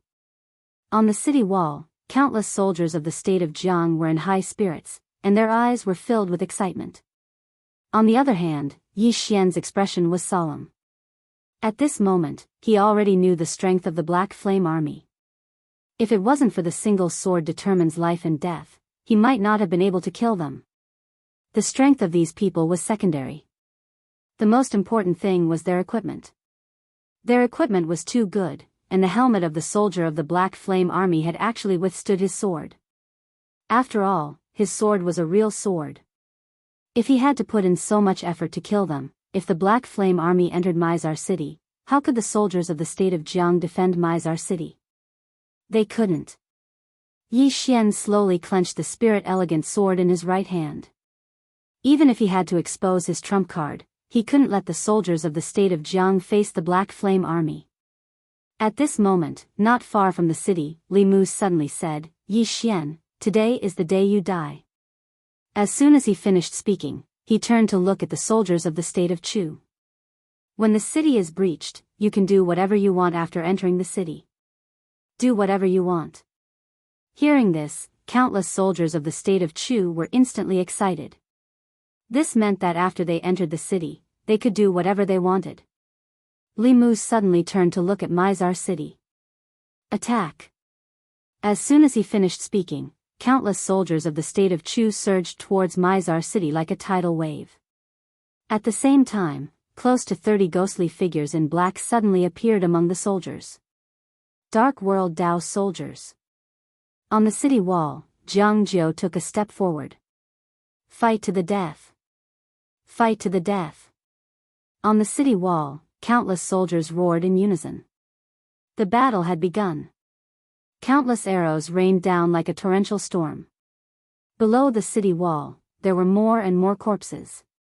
However, some of the state of Chu's high sky realm soldiers managed to ascend the city wall. Apart from them, there were also dozens of Dark World Dao soldiers. When these Dao soldiers charged up the city wall, the ordinary soldiers of the state of Jianghu couldn't stop them. Even the death servants that the state of Jianghu nurtured couldn't stop them. They weren't on the same level.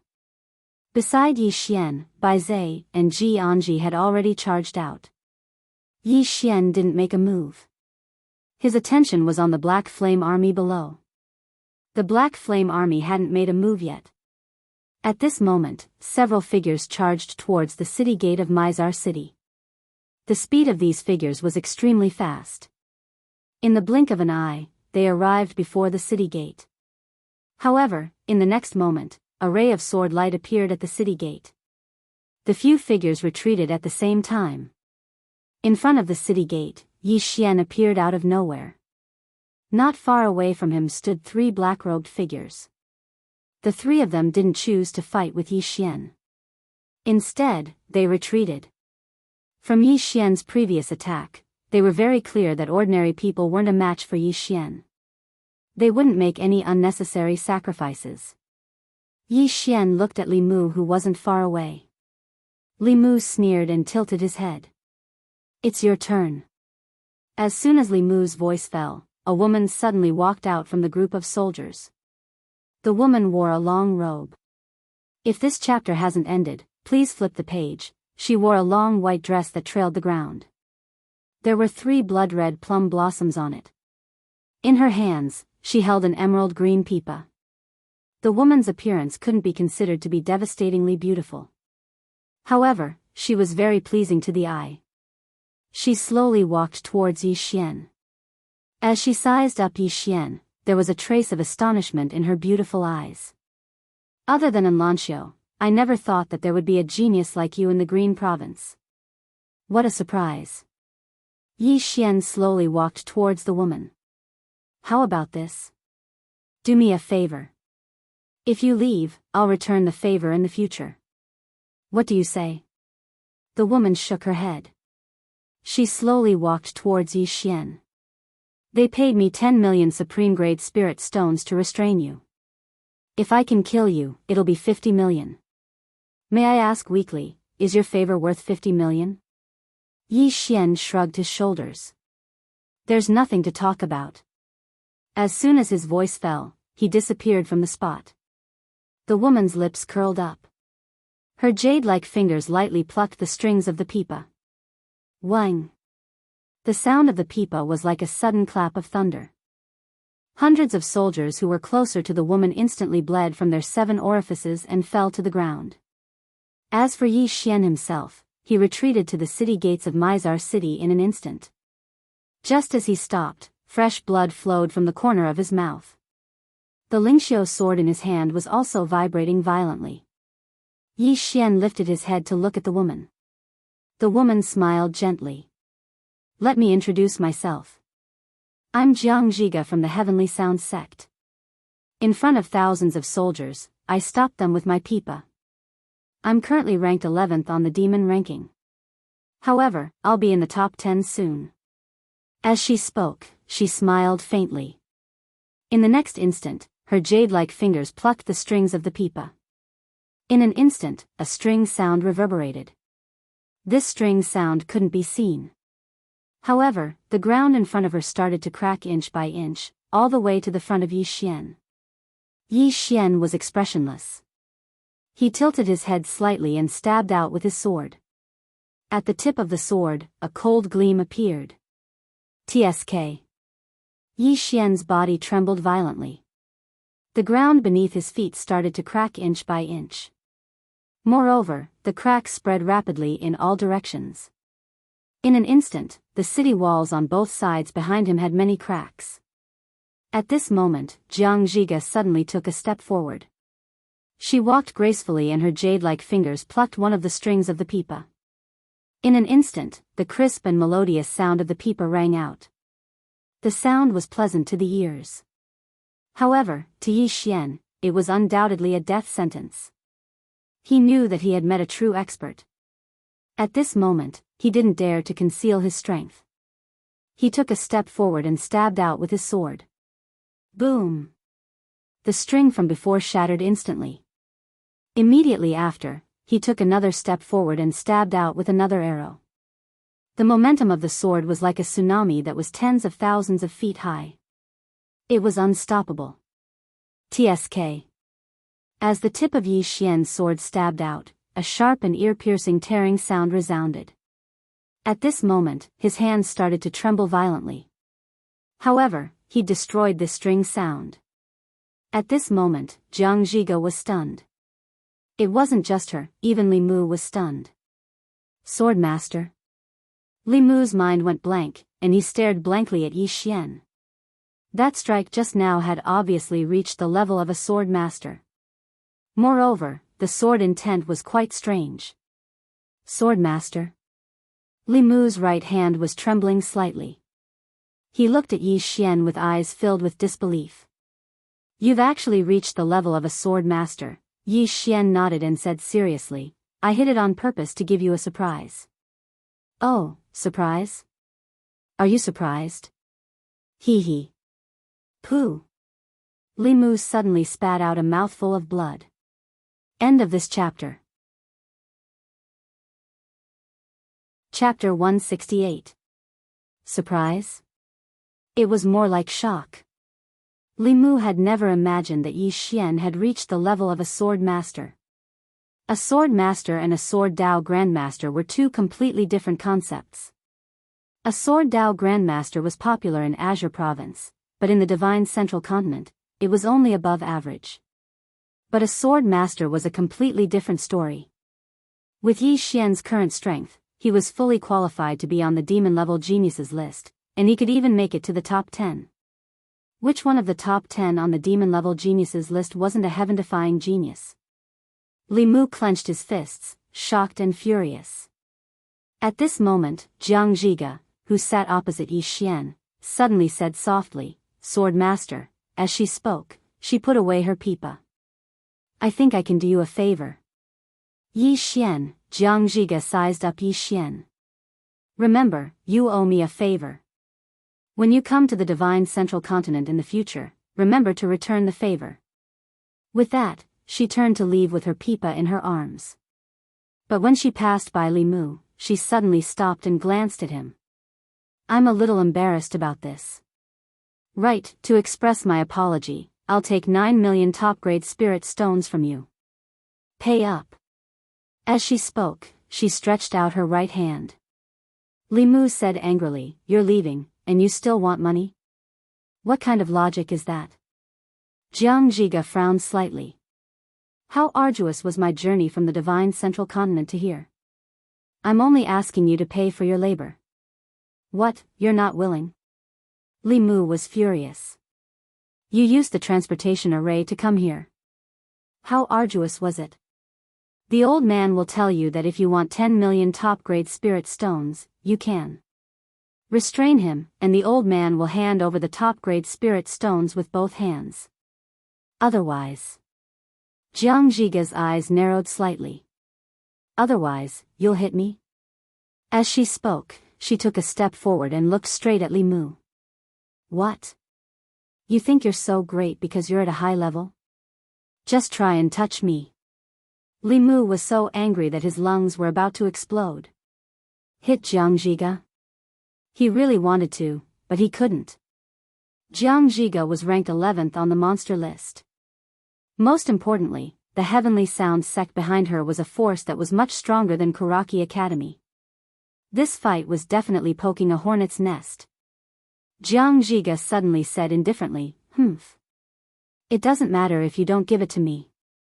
I'll return to the Central Divine Prefecture right now and challenge Karaki Academy to a life and death battle. With that, she turned around and left. A challenge to the death. Li Mu's expression immediately changed. No one in Karaki Academy could beat this woman. If this woman went to Karaki Academy, she would be a complete bully. Most importantly, it was very likely that Karaki Academy would become enemies with the Heavenly Sound sect.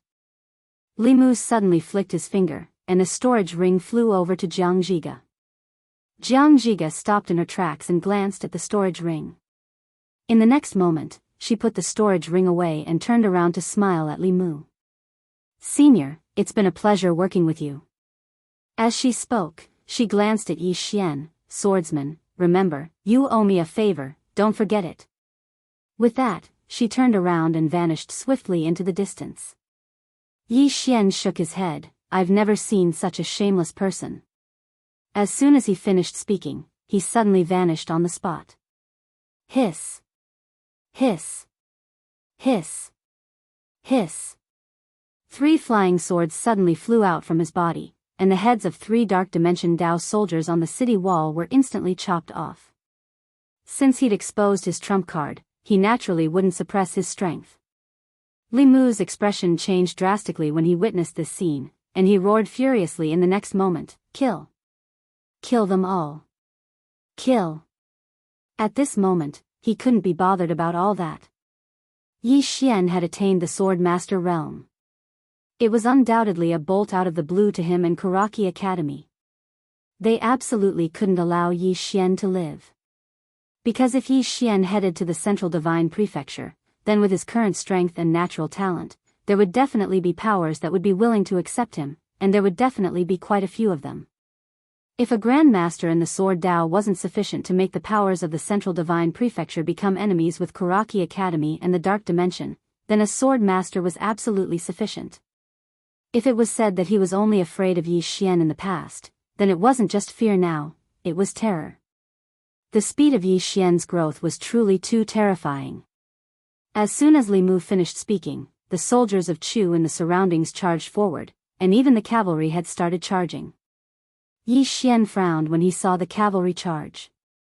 The city gate hasn't been breached, yet the cavalry is charging? Right at this moment, the city gate of Mizar City exploded into pieces. It had come without the slightest sign. Everyone on the city wall was stunned. How did it break through? Jianghu swiftly turned to look at Li Mu, who stood below the city wall. Li Mu's expression was calm while his eyes contained ghastly killing intent. It was he who'd attacked just now. On the city wall, Yi Xian faced Li Mu. He hadn't expected that Li Mu would actually attack. But Li Mu was an expert above the Dharma realm. Li Mu was taking a risk. Or it could be said that he was already driven to desperation. At this moment, 100,000 cavalry had already charged over. That battle array seemed as if they wanted to destroy the entire Mizar city. Yi Xian suddenly jumped off the city wall. He stood right in front of the city gate and felt the army charging over. Yi Xian's breathing stopped. The momentum of the army wasn't something that he could withstand with his current strength. If it was any other time, he would turn around and run without hesitation. But now, he couldn't run. Behind him was Jianghu, Mo Yinchi, Baizhe, Azure Billow Academy, and thousands upon thousands of people of the state of Jianghu. The responsibility on his shoulders was heavy. I can't retreat. The moment this thought appeared, the sword in Yi Xian's hands suddenly trembled violently. Immediately after, a surge of sword intent emitted from his body. Around Yi Xian's body, a white mist that resembled light smoke was emitted.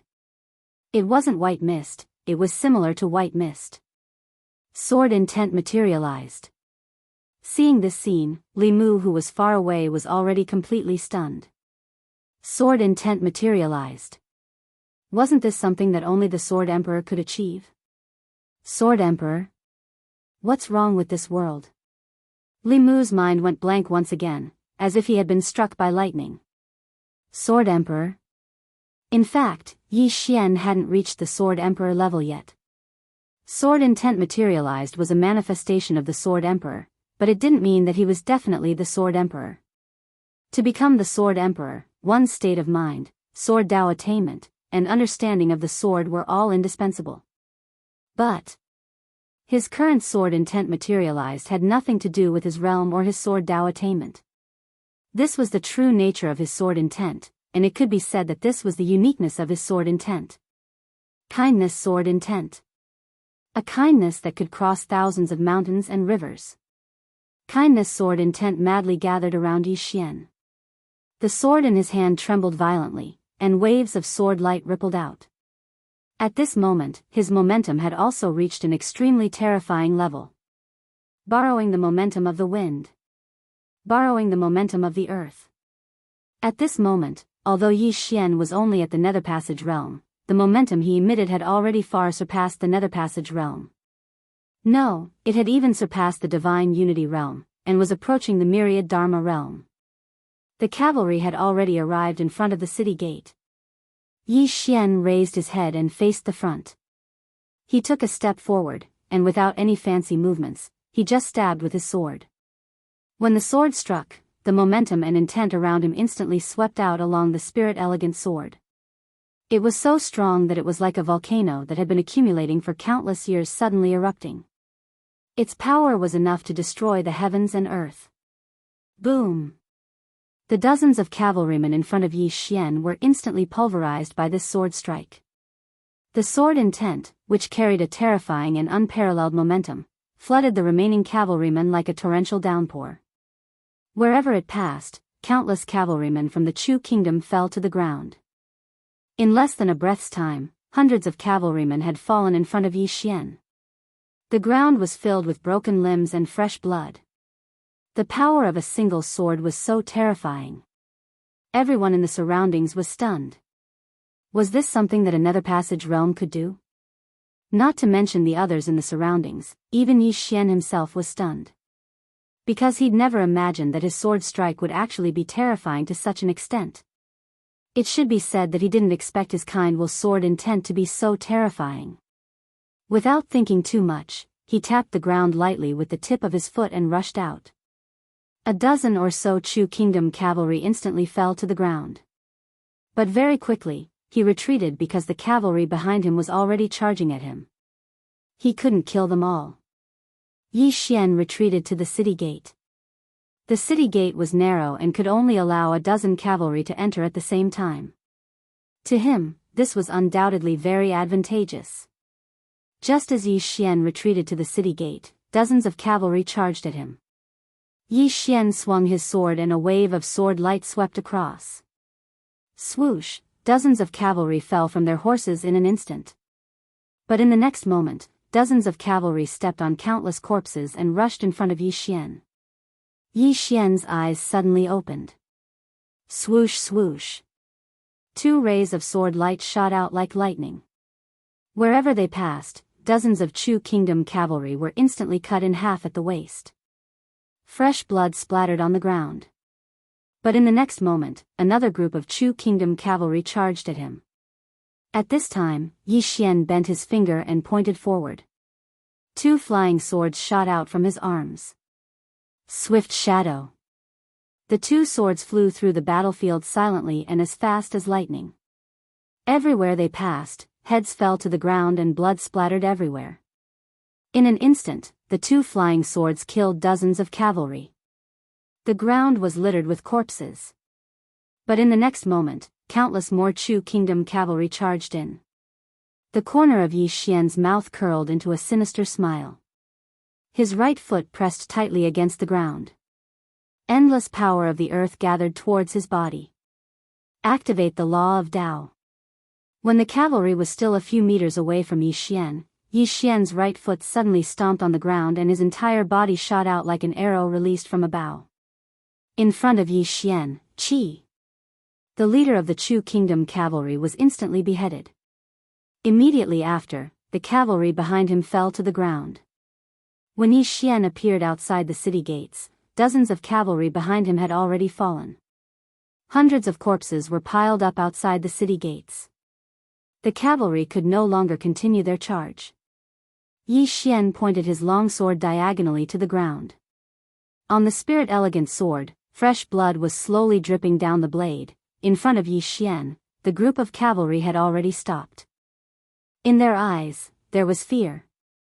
One man guarding the pass, 10,000 cannot get through. With Yi Xian guarding the city gates, who could break through?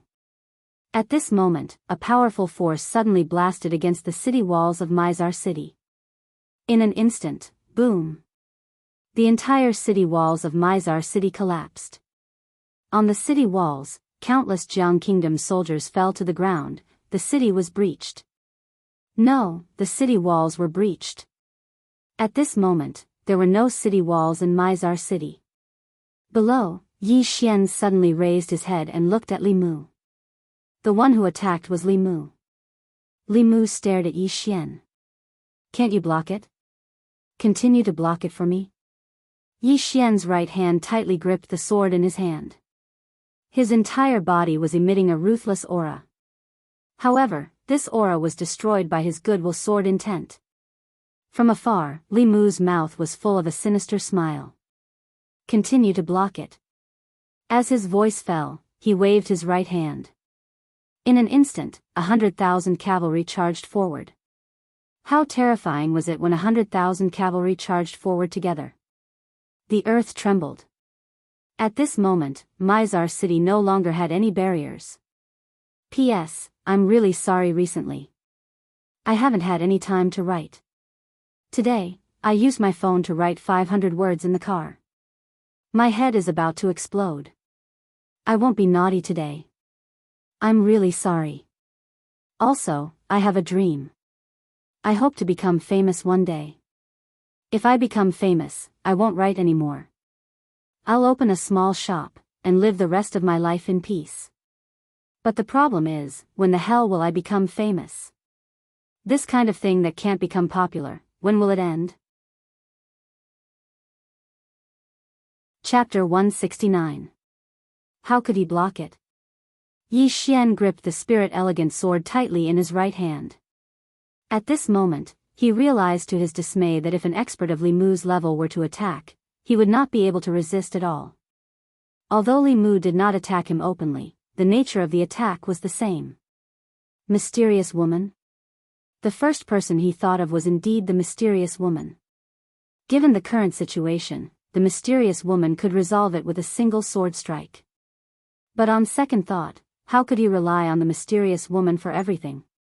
At this moment, Jianghu, Jianghu, Baizhe, Mo Yinchi, and countless Zhanglan Academy students and country of Jiang soldiers arrived behind Yi Xian.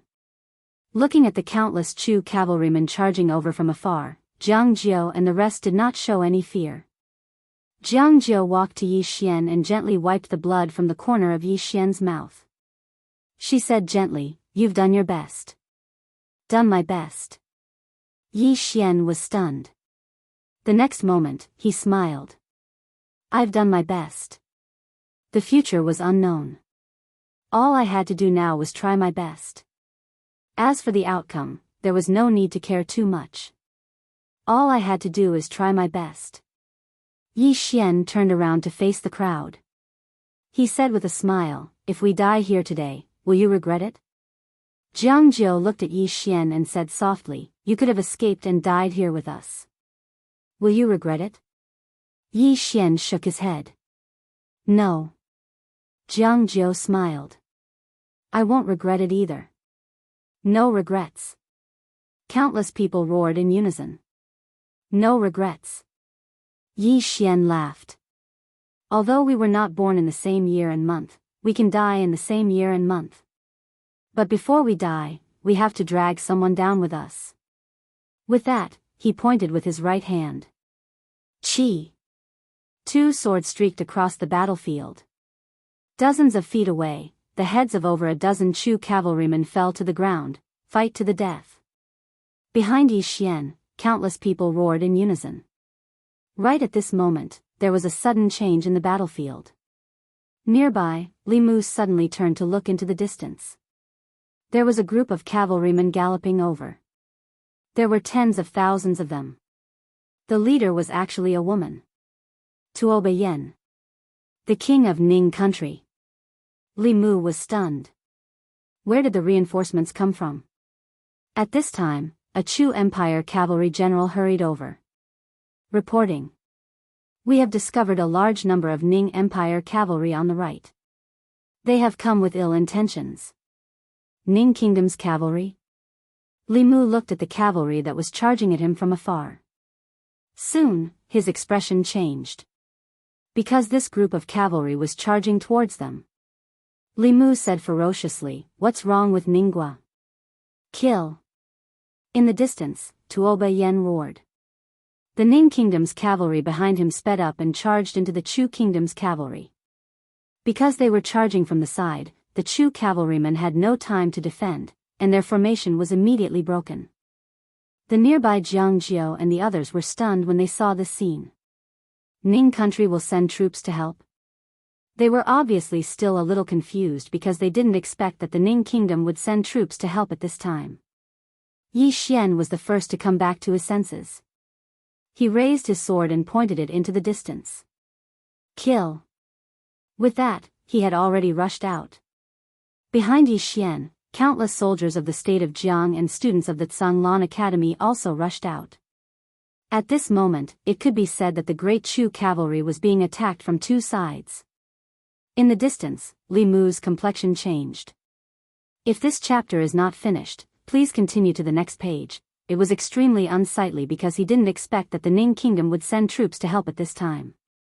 Although the Great Cloud Empire's final plan was to destroy the Ning Kingdom, they had never provoked the Ning Kingdom until now. Seeing that the Chu cavalrymen were scattered, Li Mu immediately turned to look at the Black Flame army not far away. Attack! After a moment of silence, the Black Flame army suddenly rushed out at an extremely fast speed. In the blink of an eye, they had already reached the two cavalrymen. Almost in an instant, the Ning Kingdom's cavalry was directly crushed. With the Black Flame army joining the battle, the situation of the Chu cavalrymen who were originally at a disadvantage was instantly reversed. Seeing this scene, Li Mu was a little shocked.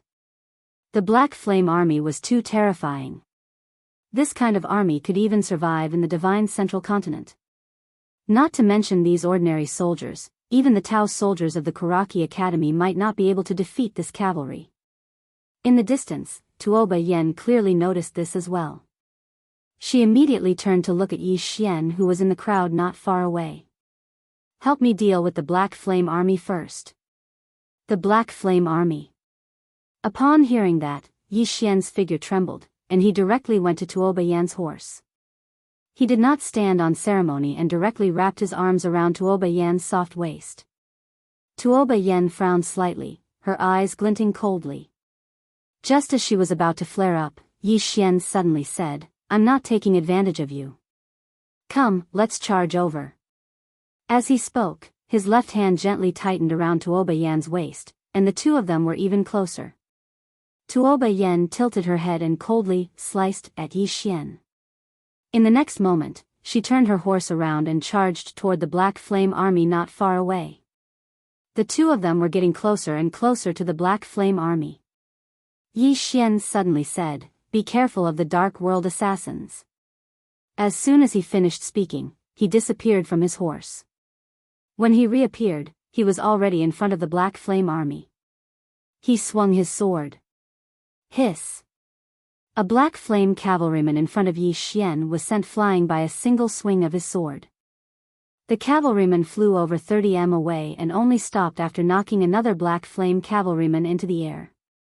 After he crashed to the ground, he was unable to get up again.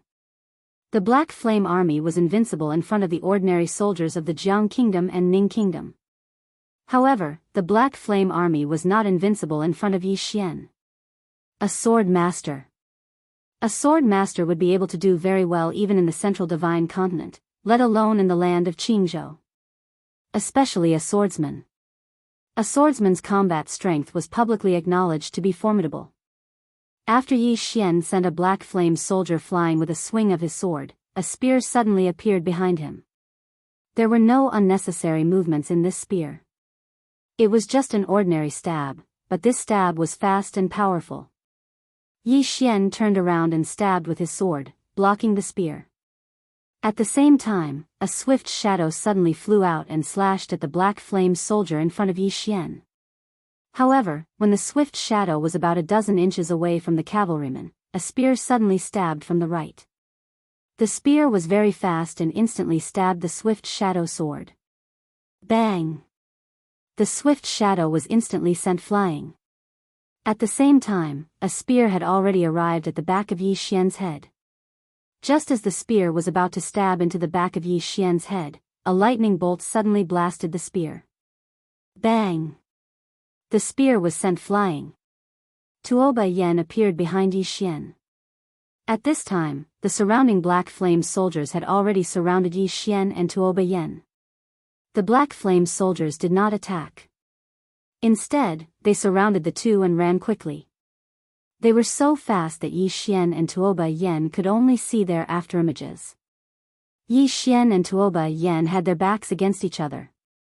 Both of their expressions were solemn. Even Yi Xian, who had already achieved the level of sword master, did not dare to underestimate these black flame army soldiers. If this chapter is not over, please continue to the next page. He would not have any problems. But now, there were more than 100 of them here. When these black flame soldiers grouped together, they were undoubtedly very terrifying. At this moment, Yi Xian's expression changed drastically because nearly 100 arrows were shooting toward him and Tuo Yen. Tuo Yen's pupils shrank. These arrows were so dense that they could not dodge at all. Most importantly, these arrows were all bright-grade spirit weapons. They could pose a fatal threat to both of them. At this critical moment, Yi Xian suddenly pressed his right hand forward lightly. In an instant, a sword intent swept out from his body and formed a thick protective shield that enveloped him and Tuo Yen. At the same time, 3 swords flew out from his body and flew around him and Tuo Yen, shooting out bursts of sword light. Bang! Bang! Bang! Bang! In an instant, Yi Xian and Tuo Yen were drowned by countless arrows. But in an instant, his sword intent became illusory, and the sword light around him was shattered in an instant. These arrows were too terrifying. Yi Xian suddenly turned to Tuo Yen. I will split open a path. You rush out first. With that, he opened his palm and the spirit elegance sword flew into his hand. In the next moment, he flicked his finger and the spirit elegance sword flew out. A single strike to decide life and death. As soon as the sword flew out, an ear-piercing sound of something tearing resounded. The sword in the lead of the black flame cavalryman was instantly pierced through the center of his forehead. At the same time, the powerful force contained within the sword blasted the cavalryman flying. This blasted him flying along with a few black flame cavalrymen. Yi Xian seized this opportunity to carry Tuo Yen in his arms and charge out of the encirclement of the black flame cavalrymen. But in the next moment, they just stopped moving when over 100 arrows shot towards them from behind. Every single arrow actually flickered with the glow of an arrow. It was impossible to dodge. Tuo Yen's pupils constricted. These black flame cavalrymen's attainments in the Tao of archery are actually so terrifying. I've still underestimated these black flame cavalrymen. This isn't something that anyone below the Dharma realm can resist. Suddenly, Yi Xian pulled her behind him and took a step forward. He flicked his finger, and then the 3 swords slashed forward. The 3 swords emanated dazzling rays of light that blasted many arrows away, but even more arrived in front of him and Tuo Yen. Yi Xian took another step forward, and the kindness sword intent suddenly appeared in front of him. It condensed into a thick barrier of sword intent, but as soon as the arrows arrived, the barrier instantly became illusory. Moreover, blood even flowed from the corners of Yi Xian's mouth. Yi Xian suddenly turned around. Why aren't you leaving? Tuo Yen gazed at Yi Xian in silence. Blood flowed incessantly from the corners of Yi Xian's mouth, and he roared furiously, Big sister, hurry up and leave. How the fuck am I supposed to escape if you don't leave? Tuoba Yen was speechless. Escape?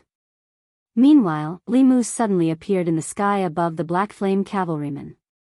He looked down at Yi Xian and ridiculed, "Yi Xian, are you still thinking of escaping? Let me tell you, today is the day you die.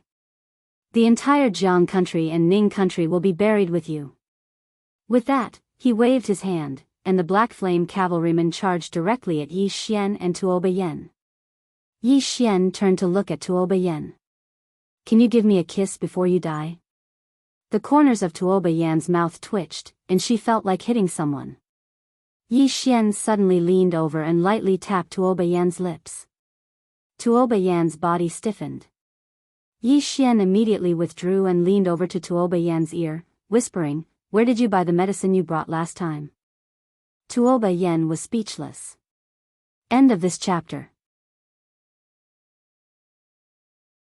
Chapter 170. Tuoba Yan's face darkened, and she stared fixedly at Yi Xian. If it wasn't for the special circumstances, she would have attacked a long time ago. Has this fellow gone mad? What time is it now?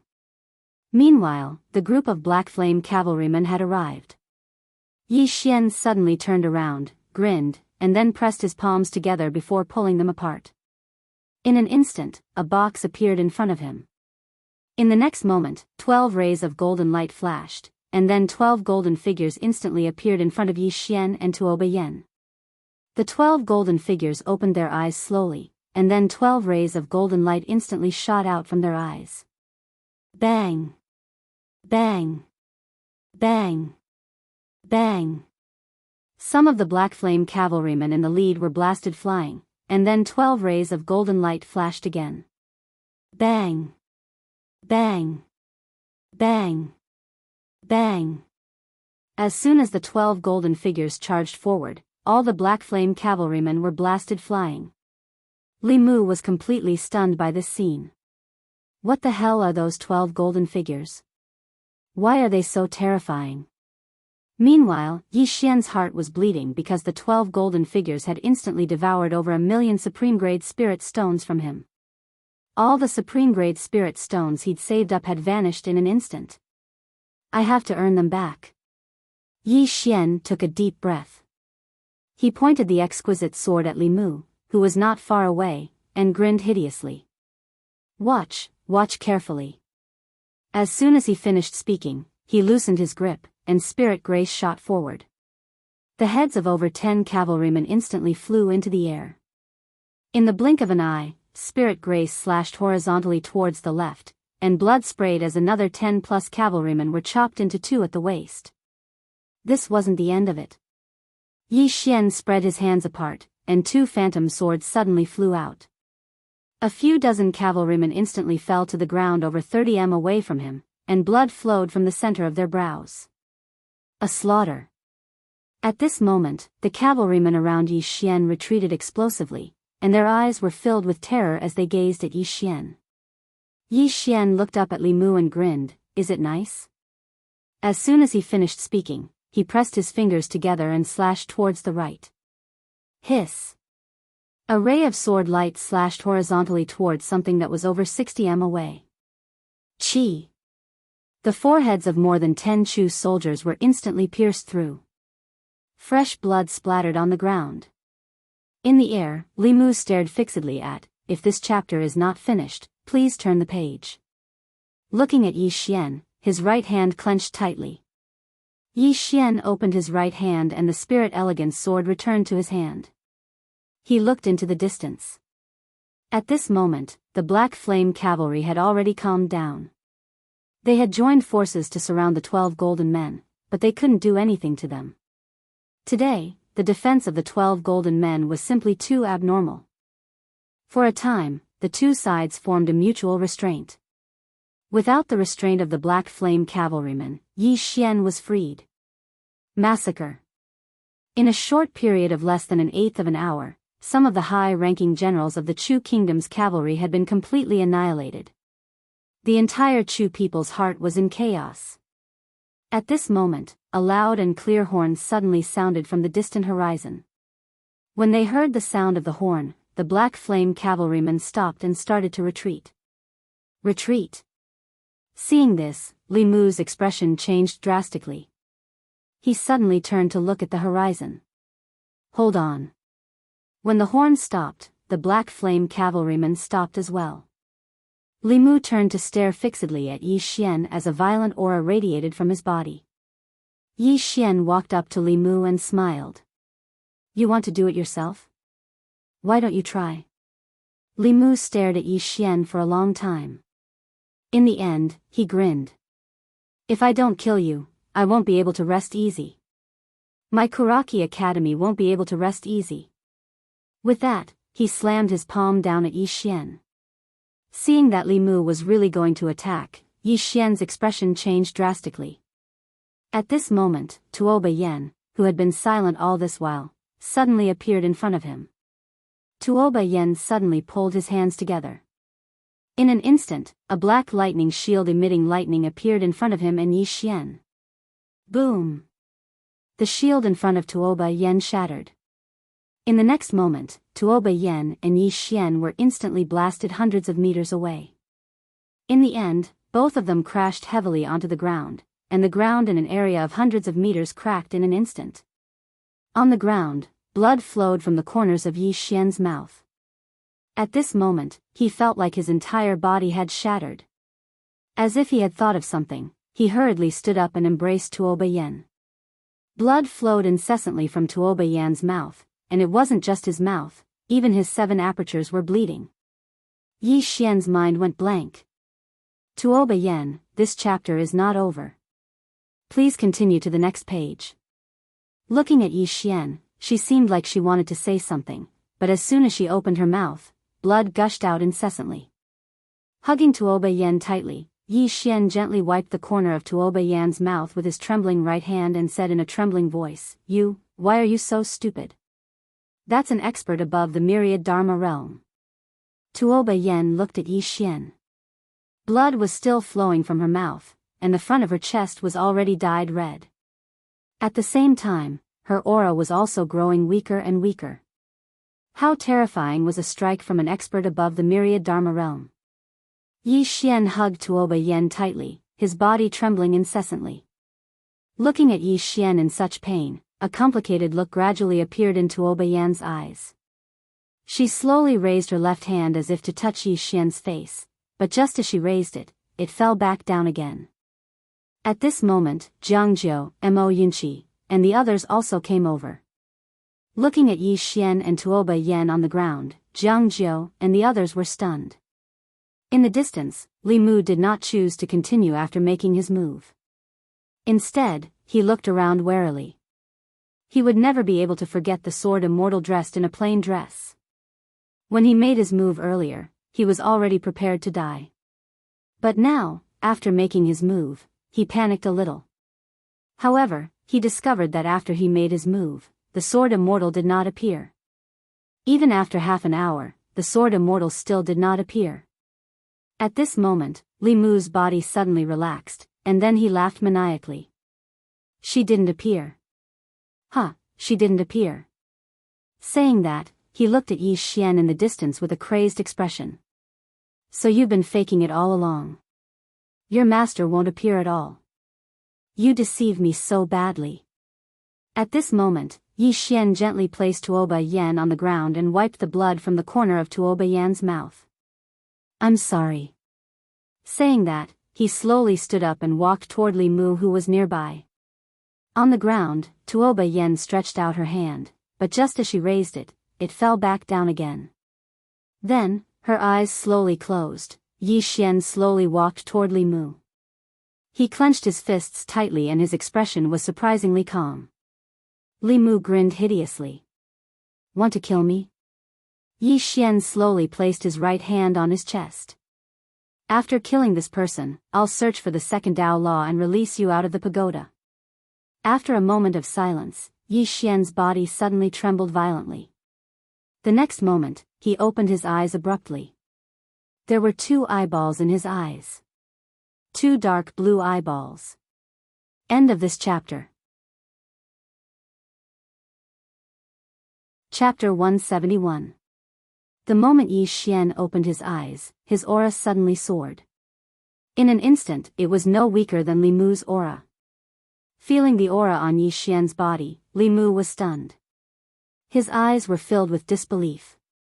How is this possible? He knew that there were some divine abilities and secret arts in the world that could temporarily increase a person's cultivation level.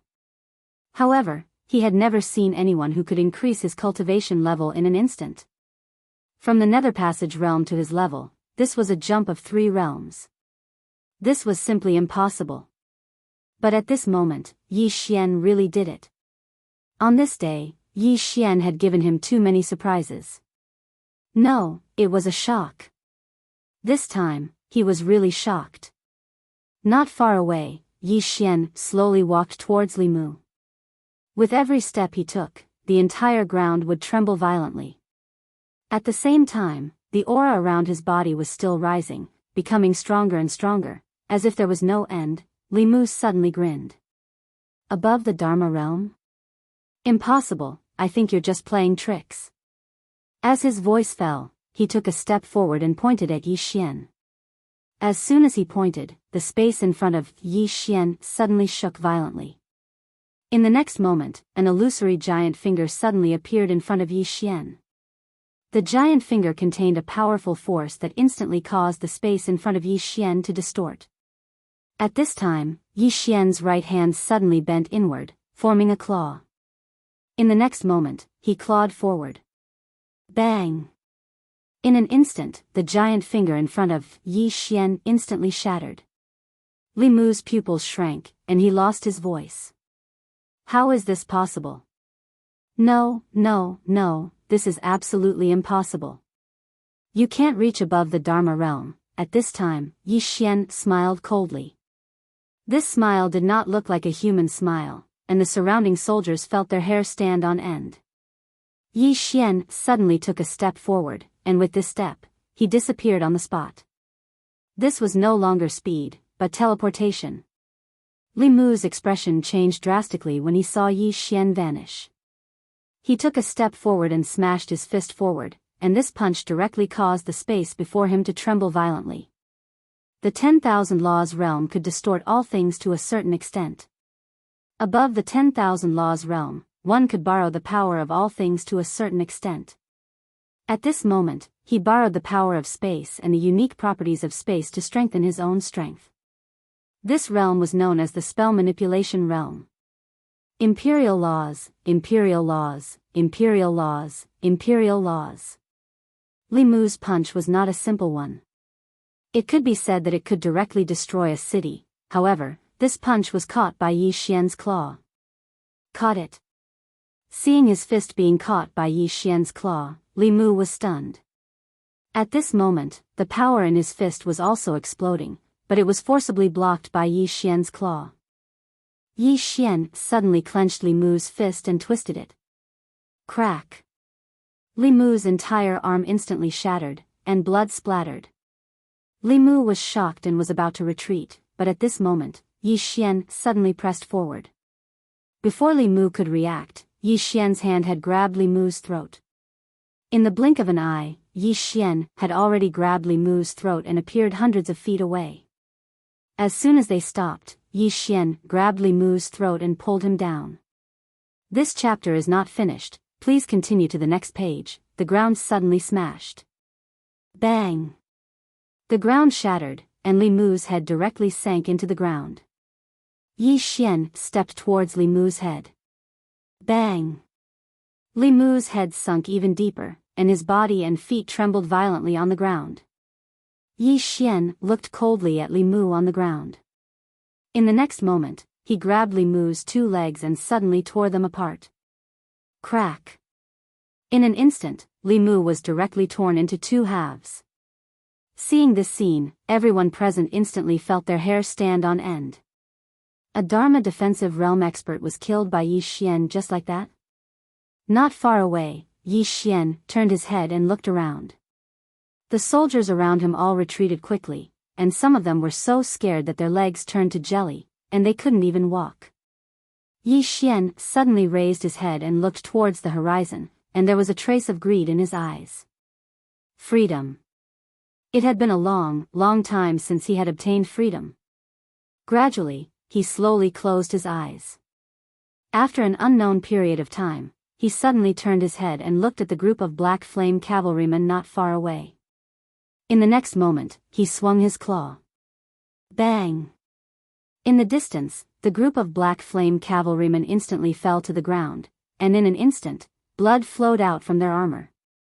Over 100 people were all dead. However, their armor and equipment were still intact. Yi Xian suddenly turned his head and looked at Tuoba Yen on the ground not far away. With a point of his finger, a ray of green light suddenly entered Tuoba Yan's body. In an instant, his body trembled violently, and in the next moment, an illusory figure suddenly shot into the sky. This illusory figure went straight into the clouds and disappeared without a trace in the blink of an eye. Yi Xian, on the other hand, was lying on the ground. His eyes were empty. Yi Xian slowly closed his eyes.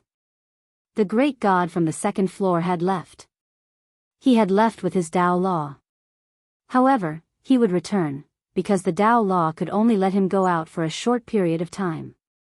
His origin was still locked in the second floor. As long as his origin was still there, he would definitely return.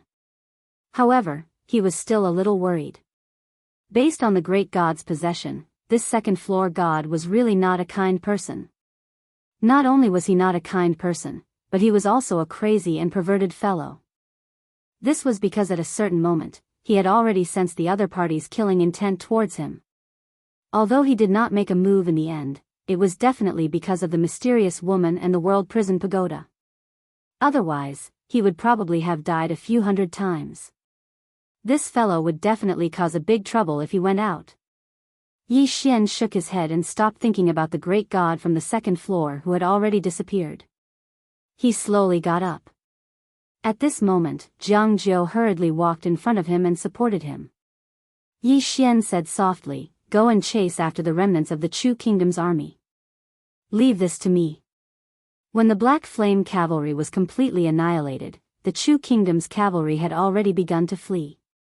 The Dark World had also instantly disappeared without a trace. Yi Xian was a little weak. This time, the Chu Kingdom's cavalry suffered a heavy blow and fled like startled birds.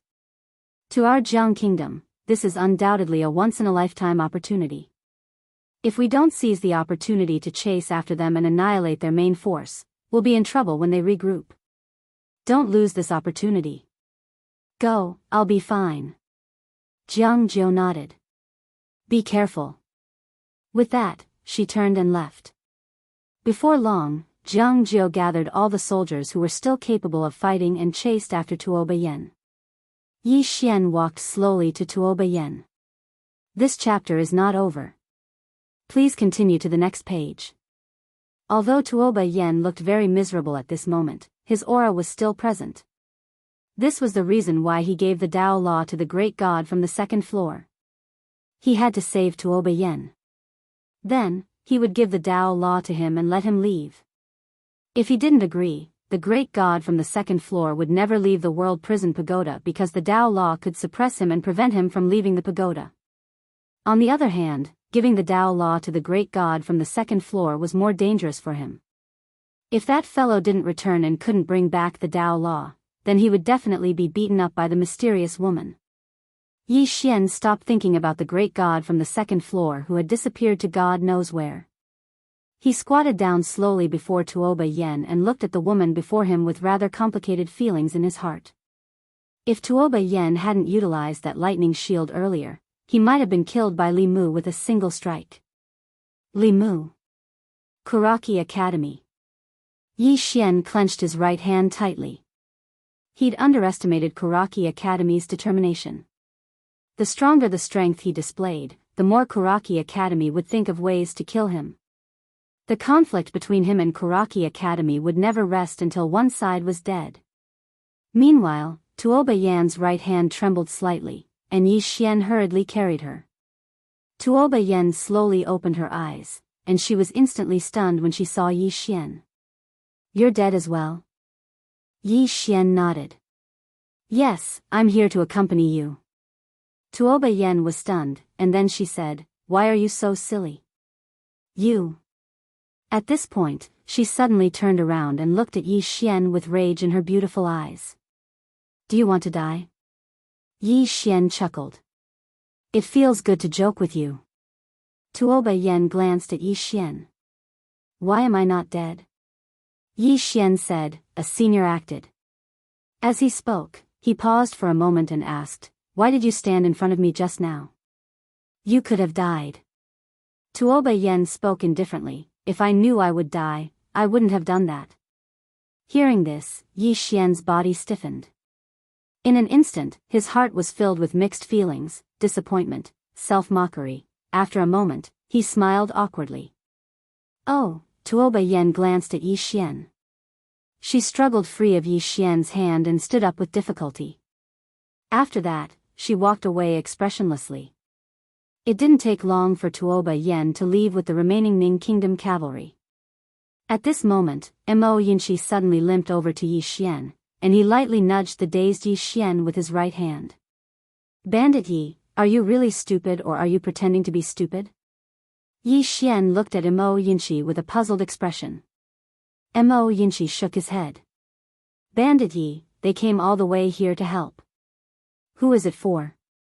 Is it the Jiang Kingdom? If it weren't for you, the Ning Kingdom would not have come to help the Jiang Kingdom. Moreover, there's something fishy going on between the two of you. I'm sure that Lord Tuoba came for you. As he spoke, he sighed softly. As for your previous question, please, think about it carefully. It's a Dharma-controlling realm expert. With Lord Tuoba's wisdom, how could he not know how terrifying Li Mu is? She stood in front of you and prepared for the worst. Yi Xian was stunned. After a moment, he suddenly kicked Mo Yinshi's butt. Why didn't you say so earlier? With that, he disappeared into the distance. On the ground not far away, Mo Yinshi lay on the ground, hugging his butt tightly and wailing. You didn't ask. P.S. End of this chapter. Chapter 172. His words enlightened the dreamer. After hearing Mo Yinshi's words, Yi Xian suddenly came to a realization. On a plain, Yi Xian rode the black wolf and galloped wildly. In life, one must not let a misunderstanding become a lifelong regret. Yi Xian's black wolf was obviously faster than ordinary horses. Soon, the Ning Kingdom's cavalry appeared in Yi Xian's sight. In front of him, Tuoba Yen was riding in the lead. Beside her, a cavalry general suddenly said, Your Majesty, someone is chasing behind us. It seems to be Yi Xian of the Jiang Kingdom. Tuoba Yen was expressionless and sped up. The general did not dare to say anything and retreated. At this time, Yi Xian had sped up and was getting closer and closer to the Ning Kingdom soldiers. The Ning Kingdom soldiers turned to look at Yi Xian. No one stopped him, nor did they dare to stop him. Now, Yi Xian's fame was not only in the Jiang Kingdom, but also in the entire Qingzhou. In particular, the scene of Yi Xian tearing Li Mu apart was deeply engraved in the hearts of the Ning Kingdom soldiers. What a ruthless person. Soon, Yi Xian stood in front of Tuoba Yen. The Ning Kingdom's cavalry stopped, but Tuoba Yen did not stop. Instead, he sped up. Seeing that Tuoba Yen did not stop, Yi Xian's eyelids twitched. What was this woman going to do? Below Yi Xian, the black wolf was already roaring with a fierce glint in its eyes. The distance between the two was less than 30 feet. Yi Xian suddenly flew up and landed behind Tuoba Yen in the next moment. Tuoba Yen was about to make a move when Yi Xian suddenly put his arm around Tuoba Yan's waist and said softly, I'm sorry. Tuoba Yan's body stiffened. At this moment, the horse had already rushed dozens of feet away. Behind the two, a group of Ning Kingdom soldiers looked at each other. At the end of the distance, Yi Xian and Tuoba Yen rode slowly. On the horse, Tuoba Yen was expressionless and looked a little cold. Yi Xian's hand was still wrapped around Tuoba Yan's waist. Tuoba Yen did not refuse. Just like that, the two of them were slowly carried by the horse into the distance. Under the setting sun, everything was peaceful. After an unknown period of time, Yi Xian softly said, I'm sorry. Tuoba Yen still said nothing.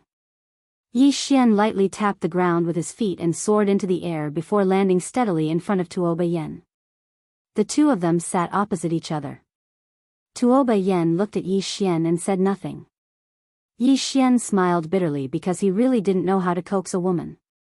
He had only coaxed his sister, and she was easy to coax. However, the person in front of him was the Empress. Tuoba Yen was about to jump off his horse when Yi Xian hurriedly pulled his hand. Tuoba Yen looked at Yi Xian, and Yi Xian said softly, "Thank you." Tuoba Yen was expressionless and still said nothing. Yi Xian was about to speak when the world prison pagoda in his body shook violently.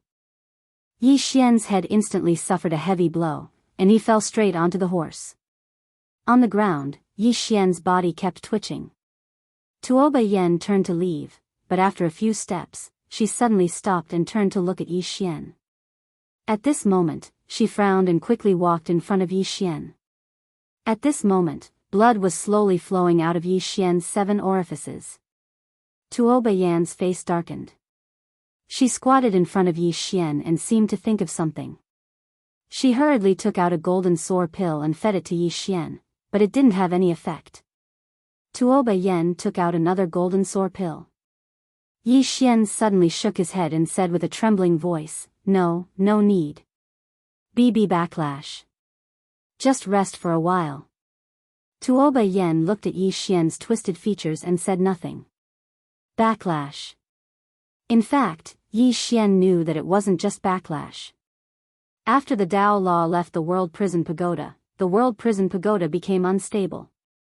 And he suffered the most from the instability of the World Prison Pagoda. However, he had no choice.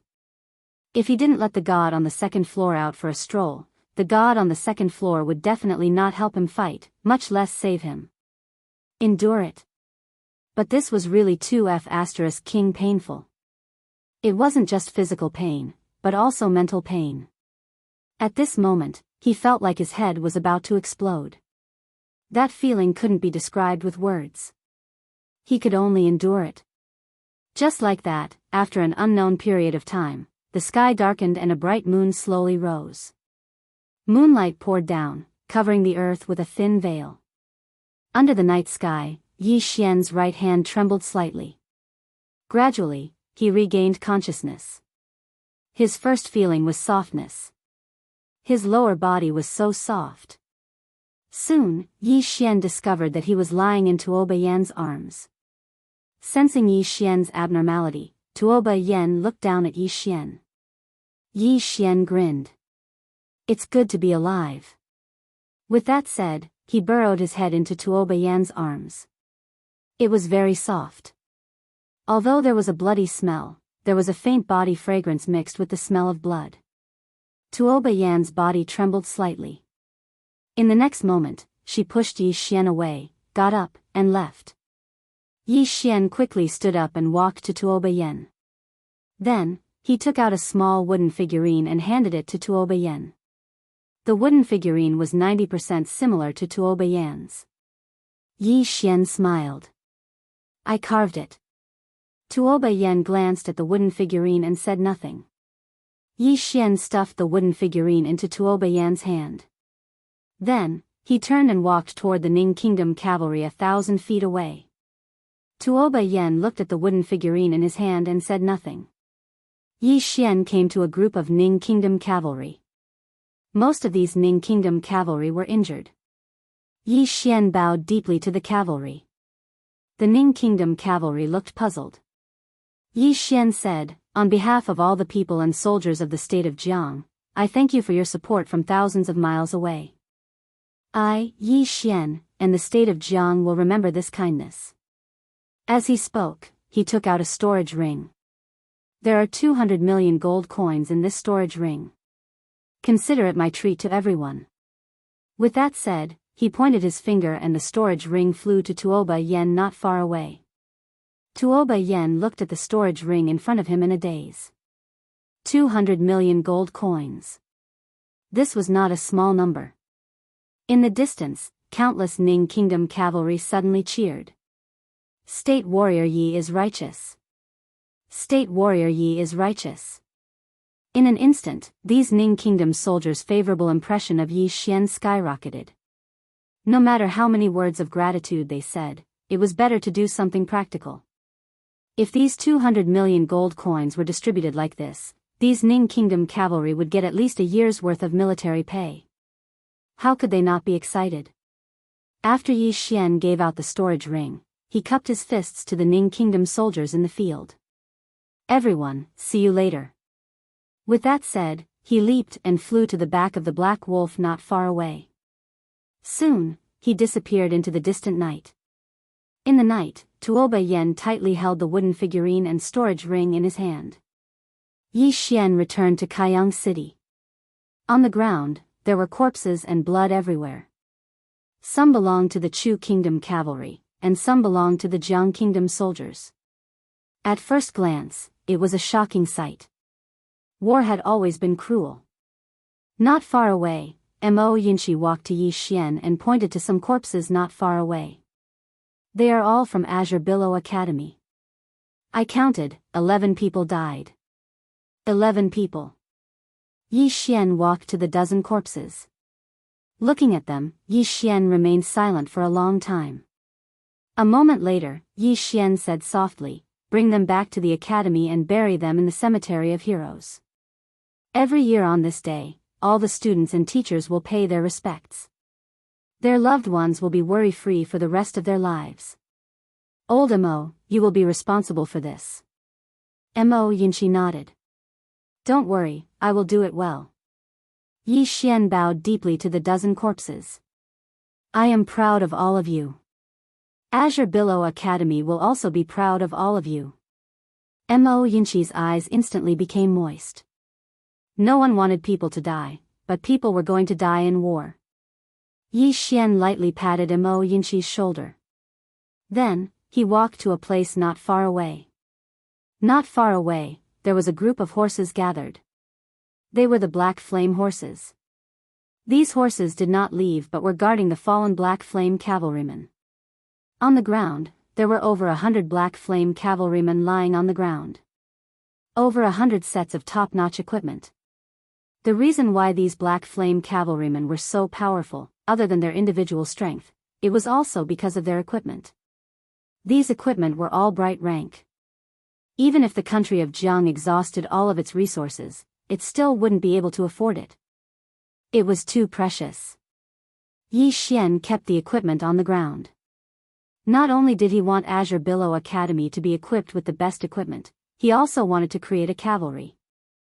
A cavalry that was even stronger than the Black Flame cavalry. Only with sufficient strength would they not be bullied by others. At this moment, at the end of the horizon, a group of soldiers appeared. Jianghu. Jianghu brought a group of Jiang soldiers and arrived before Yi Xian. She quickly walked towards Yi Xian. "We killed over 20,000 Chu soldiers." Yi Xian gently wiped off the bloodstain on Jianghu's face. "We won. Won." On the battlefield, countless Jiang soldiers roared in unison. Jiang State won. The group of Azure Billow Academy's students also roared in unison.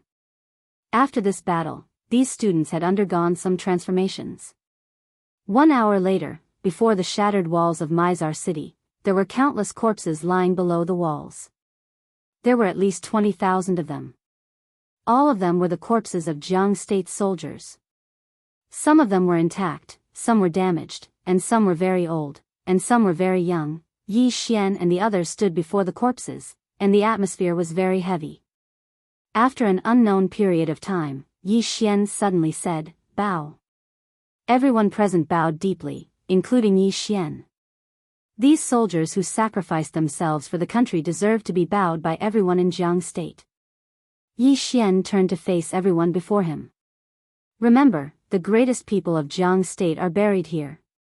All of them should be remembered by the people of Jiang State." As he spoke, he pointed at the group of soldiers. Every single one of them is a kingdom scholar of Jiang State. The eyes of all the Jiang State soldiers were filled with tears. Respect. In the past, soldiers actually didn't have a high status because this was a world of martial artists. For example, in the Kuraki Academy, the students of Kuraki Academy were born to be superior to others. There were also those so-called monstrous geniuses. As for soldiers, how many people respected them? But at this moment, Yi Xian respected them. This feeling of being respected and valued caused some of the soldiers present to be unable to restrain themselves from shedding tears. Jianghu looked at Yi Xian with a trace of complicated emotions in his eyes. Yi Xian felt complicated as well. He had risen up from the bottom. When he was in Azure City, before he became the prince, did the clan care about their lives every time they went out? No. Most of the time, those in power only cared about benefits and results. Soldiers should be respected. Yi Xian suddenly turned to Jianghu. Pick some people for me, around 70 people. I want to establish a Dao soldier. Chapter 173. Dao Soldiers. After witnessing the Dao soldiers of Kuraki Academy and Dark World, Yi Xian had an idea. That was to establish a Dao soldier belonging to Azure Biyao Academy. Previously, after seeing the Black Flame Cavalry, he was even more certain of this idea. Azure Biyao Academy must have its own powerful Dao soldier. Now, he had the equipment. Although he did not have much money, he would have it soon. He only lacked people. Naturally, he would select people from the army. These soldiers had rich combat experience. As long as they were nurtured, they would definitely become elites that could defeat 100 in the future. Jianghu nodded, all right, I will select the people. At this moment, Lu Jioga arrived in front of Yi Xian and Jianghu in her wheelchair. Both of them looked at Lu Jioga. Lu Jioga took out a map and pointed at it. Previously, I had the king lead troops to support Marshal Lin Shao. The Chu kingdom has suffered a great defeat. I believe the Yu kingdom has also retreated. Great Cloud Empire's Black Flame Cavalry was completely annihilated. In a short period of time, they would not dare to easily offend us. This is a golden opportunity for our state of Jiang. Jianghu said in a deep voice, annihilate Chu state. Lu Jioga smiled, naturally. If we don't annihilate them now, when? Jianghu shook his head, although our state of Jiang won, it was a Pyrrhic victory. If another war breaks out, as she spoke, she glanced at the soldiers in the field. Most of the soldiers were already covered in wounds. Lu Jioga smiled, I understand your highness worries. To annihilate these two countries, we do not need an army. One person is enough. One person. Jianghu was stunned, then looked at Yi Xian. Lu Jioga looked at Yi Xian. State scholar Ye's name has spread throughout Azure province.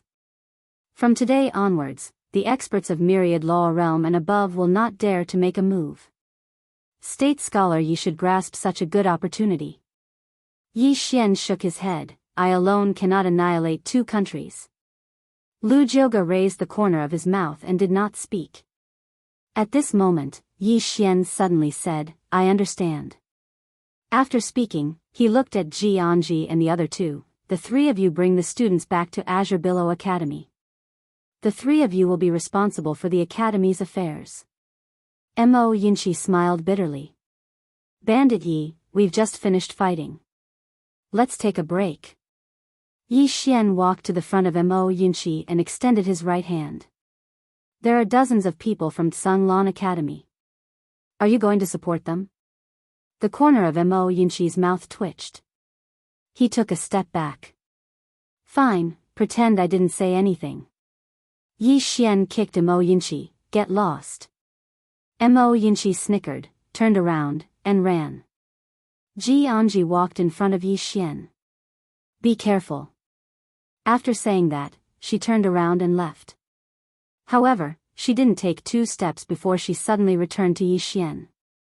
She took out a storage ring and placed it in Yi Xian's hand.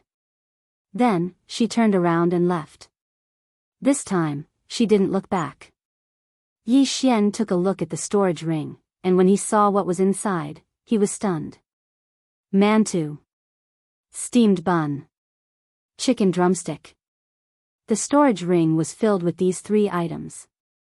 Most importantly, there were quite a lot of them. There were at least a few hundred steamed buns, and 1,000 chicken drumsticks. Oh my God. Yi Xian was dumbfounded. Bai Zhe patted Yi Xian's shoulder lightly. Go home early.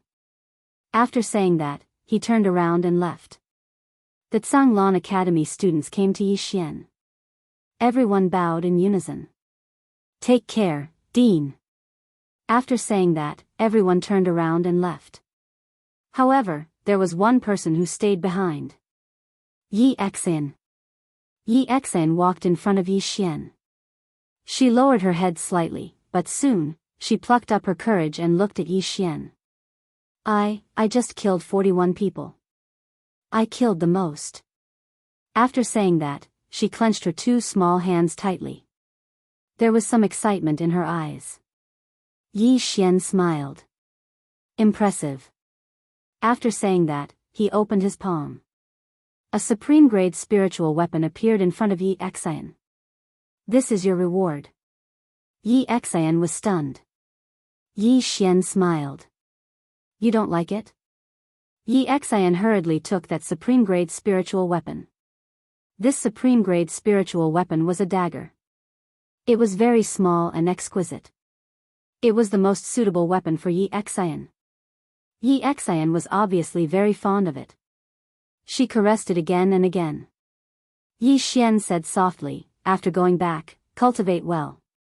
Only when your strength is strong can you live a better life. Yi Xian nodded her little head. She hesitated for a while and then said softly, when there's no one around, can I call you cousin? Cousin. Yi Xian was slightly stunned. In the blink of an eye, he smiled and said, sure. Yi Xian was stunned. Obviously, she did not expect Yi Xian to agree. She immediately hugged Yi Xian. Her tears flowed uncontrollably. Cousin, Yi Xian's heart was rather complicated. Yi family. He was becoming more and more unfamiliar with this family.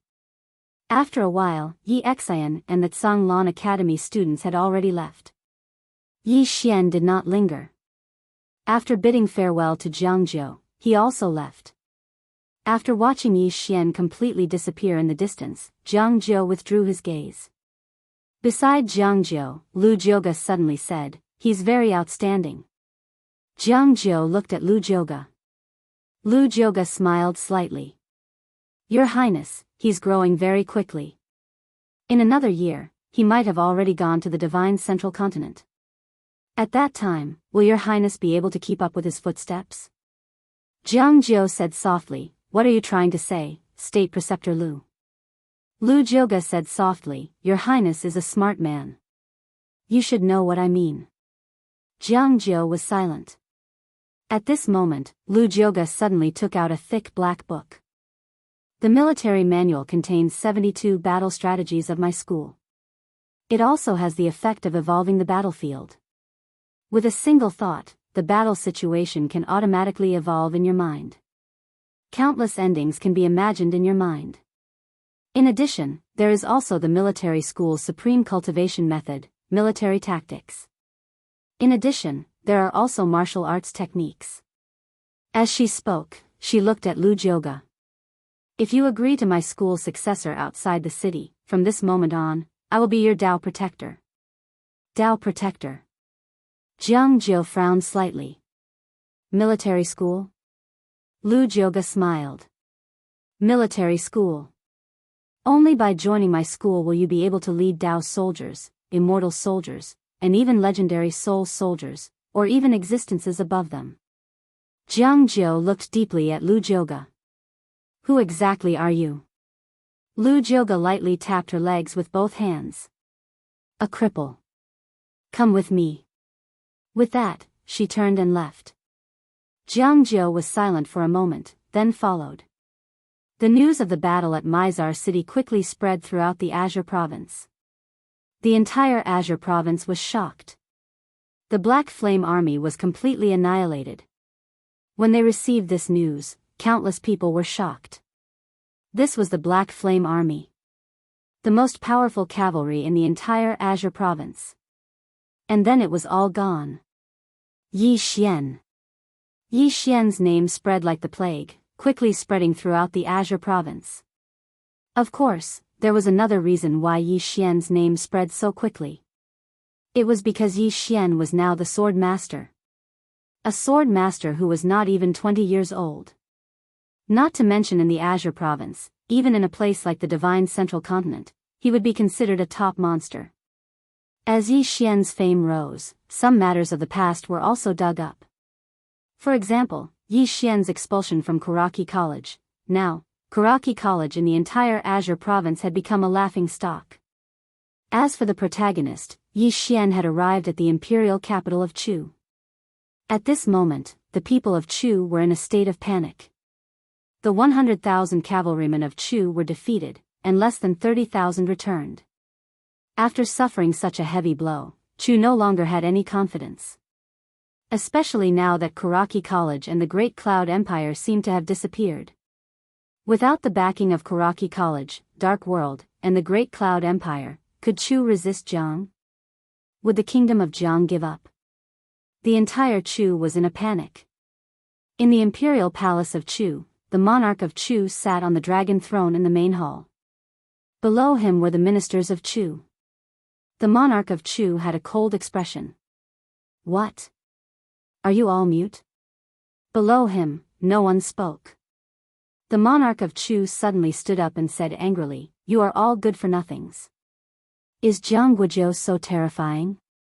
Did he make you lose your courage?" Suddenly, a guard rushed into the main hall in panic. A man has appeared at the entrance of the palace. He calls himself Yi Xian. Yi Xian. Everyone's expression changed drastically. The monarch of Chu slumped down on the dragon throne, and his face was extremely pale. The ministers of Chu had extremely unsightly expressions on their faces as well. It should be said that they were terrified. They'd heard how Yi Xian had treated Tang in the past. He was a homicidal maniac. Is he here to slaughter the imperial family of Chu? At this moment, a man suddenly appeared at the entrance of the main hall. The man's eyes were slightly closed and he wore an ink-white robe. On his robe, there was still fresh blood that had yet to dry. In his hand, there was a sword that was slowly dripping with fresh blood. Yi Xian.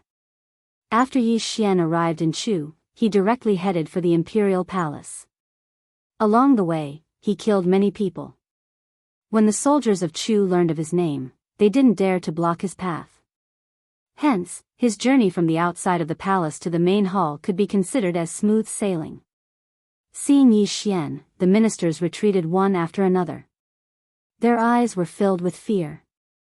Only a few generals didn't retreat, but their eyes were also filled with dread. On the dragon throne, the monarch of Chu stared fixedly at Yi Xian. His fists were clenched tightly, and they were trembling slightly. Yi Xian raised his sword and slowly walked to the front of the monarch. He raised his head and faced the monarch. "Let me introduce myself. My name is Yi Xian, and I'm from Jiang country. I'm the current dean of Tsanglan Academy." Impudent. Not far away, a general suddenly roared in anger, "Yi Xian, this is the imperial palace of Chu. How dare you be so impudent? You." The general's voice stopped abruptly. Because a sword had been inserted between his brows. The general's eyes were wide open.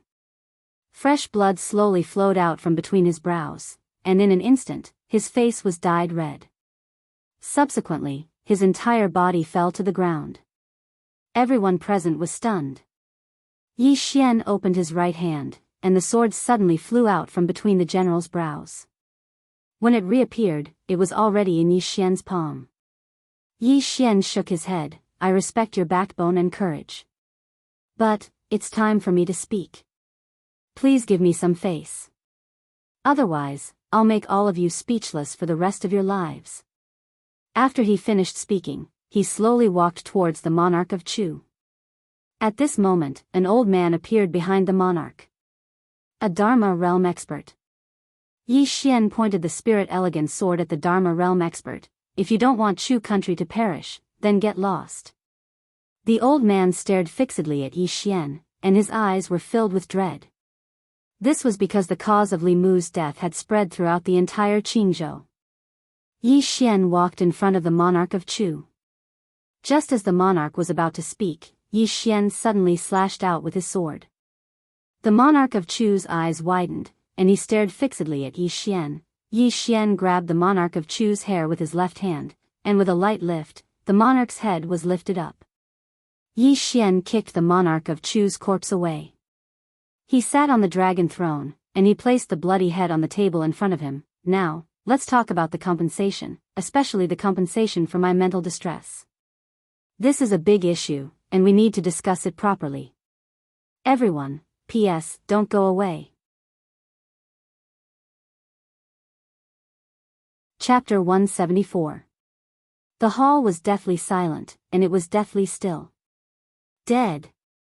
The monarch of Chu had died just like that. Some of the weaker ministers of Chu had already collapsed to the ground, while the others were trembling uncontrollably. Only a few of them were able to maintain their composure. Behind Yi Xian, the old man's face was extremely gloomy. He was the only one who had the ability to kill Yi Xian, but he did not dare to do so. Firstly, if he did, he would most likely die first. Li Mu was the best outcome. He was a Dharma defensive realm expert. Secondly, if he did, Yi Xian might vent his anger on the citizens of Chu. By then, all the citizens of Chu would suffer. He could not do it. The old man slowly closed his eyes. Finally, he sighed. Chu was now a piece of meat on the chopping board of Jiang. Jiang could cut it however he wanted. Yi Xian faced the ministers of Chu. Send a representative. No one dared to step forward. Yi Xian shrugged. Then kill them all. The ministers of Chu were shocked when they heard Yi Xian's words. At this moment, a hunchbacked old man walked out. The old man stopped not far from Yi Xian. He looked at Yi Xian without any fear in his eyes. Old man, Grand Tutor of Chu, Li Shi. Yi Xian nodded. I only have a few conditions. Listen carefully. If you don't agree, we'll get someone else to speak. As he spoke, he placed the Lingxiu sword on the table. Firstly, I want to take away all the treasures in Chu's treasury. Secondly, Chu has to compensate Jiang country 500 million gold coins every year. Thirdly, Chu has a city called Northern City. This city is quite close to Jiang country. In the future, it will belong to Jiang country. Do you have any problems with these three conditions? As soon as Yi Xian finished speaking, the expressions of the ministers of Chu turned extremely ugly. Take away all the treasures in Chu's treasury. With this, the Chu country had become a poor country. In addition, the Chu country had to compensate 500 million gold coins every year. This was akin to raising the Chu country like a sheep. The most important thing was the northern city. This city was the second largest city in the Chu country, second only to the imperial capital of the Chu country. Not only that, this city had a natural geographical advantage. To the south, it could defend against the Jiang country and the Ning country. To the back, there was a natural barrier. This was because on both sides of the northern city, there was a vast river. If the Jiang kingdom were to obtain this city, it would be equivalent to grabbing the throat of the Chu kingdom. Li Shi was so angry that his body was trembling. He glared at Yi Xian and said, "You might as well destroy my Chu country." Yi Xian abruptly stood up and kicked the head of the Chu emperor towards Li Shi. He leaned forward and laughed evilly. Destroy your Chu country? You think I don't want to? You think I can't do it? I didn't destroy your Chu state because I didn't want more soldiers of my Jiang state to die.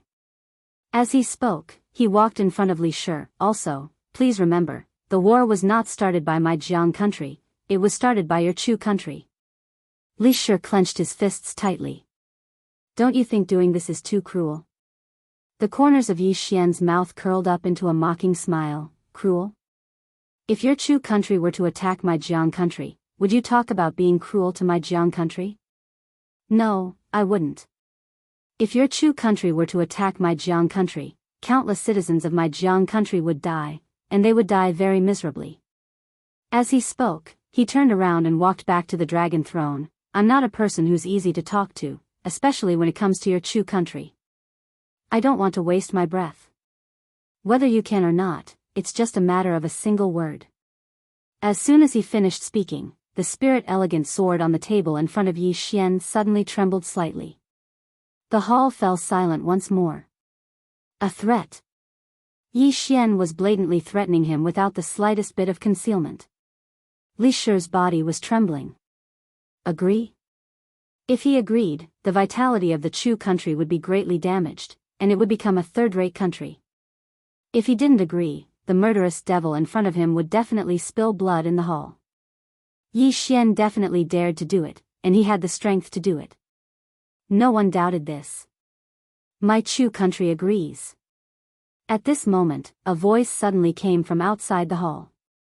Everyone turned around and saw a woman in her 20s standing at the entrance of the hall. If this chapter is not finished, please turn the page. She was wearing a gorgeous palace dress with floral patterns. Upon seeing the woman, the ministers of Chu all bowed in unison. First princess of the Chu kingdom, Chu Chaohan. Under everyone's gaze, Chu Chaohan slowly walked up to Yi Xian and looked straight at Yi Xian. My Chu country agrees to your 3 conditions. Yi Xian nodded. Bring me to the treasury of Chu. Chu Chaohan turned to leave. Just like that, under Chu Chaohan's lead, Yi Xian arrived at the Chu kingdom's treasury. Yi Xian didn't even look at them, and just stored them all in the world prison pagoda. From start to finish, Chu Chaohan did not speak a single word. Chu Chaohan slowly followed Yi Xian out of the treasury. At the entrance, Yi Xian raised his head and looked down. Below him, there were tens of thousands of Chu soldiers. In the eyes of these soldiers, there was fear and dread, but also anger and resentment. Yi Xian shook his head with a smile. I'm not afraid of your revenge, not in the slightest. Finishing his words, he slowly walked into the distance. At the start, there were 2 soldiers who did not give way, but in the next moment, their heads were sent flying. In an instant, the group of Chu soldiers was about to make a move. At this time, Chu Chaonan, who was not far away, suddenly roared, "Retreat!" The group of soldiers looked at Chu Chaonan. Chu Chaonan gave them a cold glance. All of you, retreat. Those who disobey will have their families executed. The group of soldiers unwillingly retreated to the sides, opening up a path. Yi Xian walked into the distance. Suddenly, he stopped. At this time, a sword was pressed against Chu Chaonan's forehead. Chu Chaonan was expressionless, and there was not the slightest ripple in his eyes. The surrounding soldiers were enraged, ready to make a move at any time. Yi Xian suddenly said, I don't want Jianghu's soldiers to get involved in the war. You're a smart woman. You should know what to do to let Chu live longer. Chu Chaonan stared at Yi Xian. Don't worry. Before you die, Chu's soldiers will not take half a step into Jianghu's territory. Yi Xian nodded. You're frank enough. Remember your words. While I'm alive, if Chu makes any moves, things won't be as simple as today. Finishing his words, he quickly walked into the distance. On both sides, none of the Chu soldiers dared to move. In front of the treasury, Chu Chaonan slowly closed his eyes. At this time, the myriad law realm old man from the great hall appeared beside Chu Chaonan. Chu Chaonan said softly, Has Kuraki College and Great Cloud Empire not replied? The old man shook his head. Chu Chaonan's expression instantly turned cold. Kuraki College and Great Cloud Empire. The moment Chu's soldiers were defeated, Chu had sought reinforcements from Kuraki College and Great Cloud Empire. This was because Chu knew that Jianghu wouldn't let this matter rest. However, Kuraki College and Great Cloud Empire didn't reply at all. The old man sighed. That day, the old man didn't agree to attack Jianghu. Kuraki College and Great Cloud Empire won't treat Chu as an ally. They're just making use of Chu. Unfortunately, the king doesn't listen. Sigh. Chu Chaonan sneered. Don't worry. They will suffer the same fate as Jianghu today. As she spoke, she looked in the direction where Yi Xian had left. This person will seek revenge for the smallest grievance. He won't let Kuraki College and Great Cloud Empire off.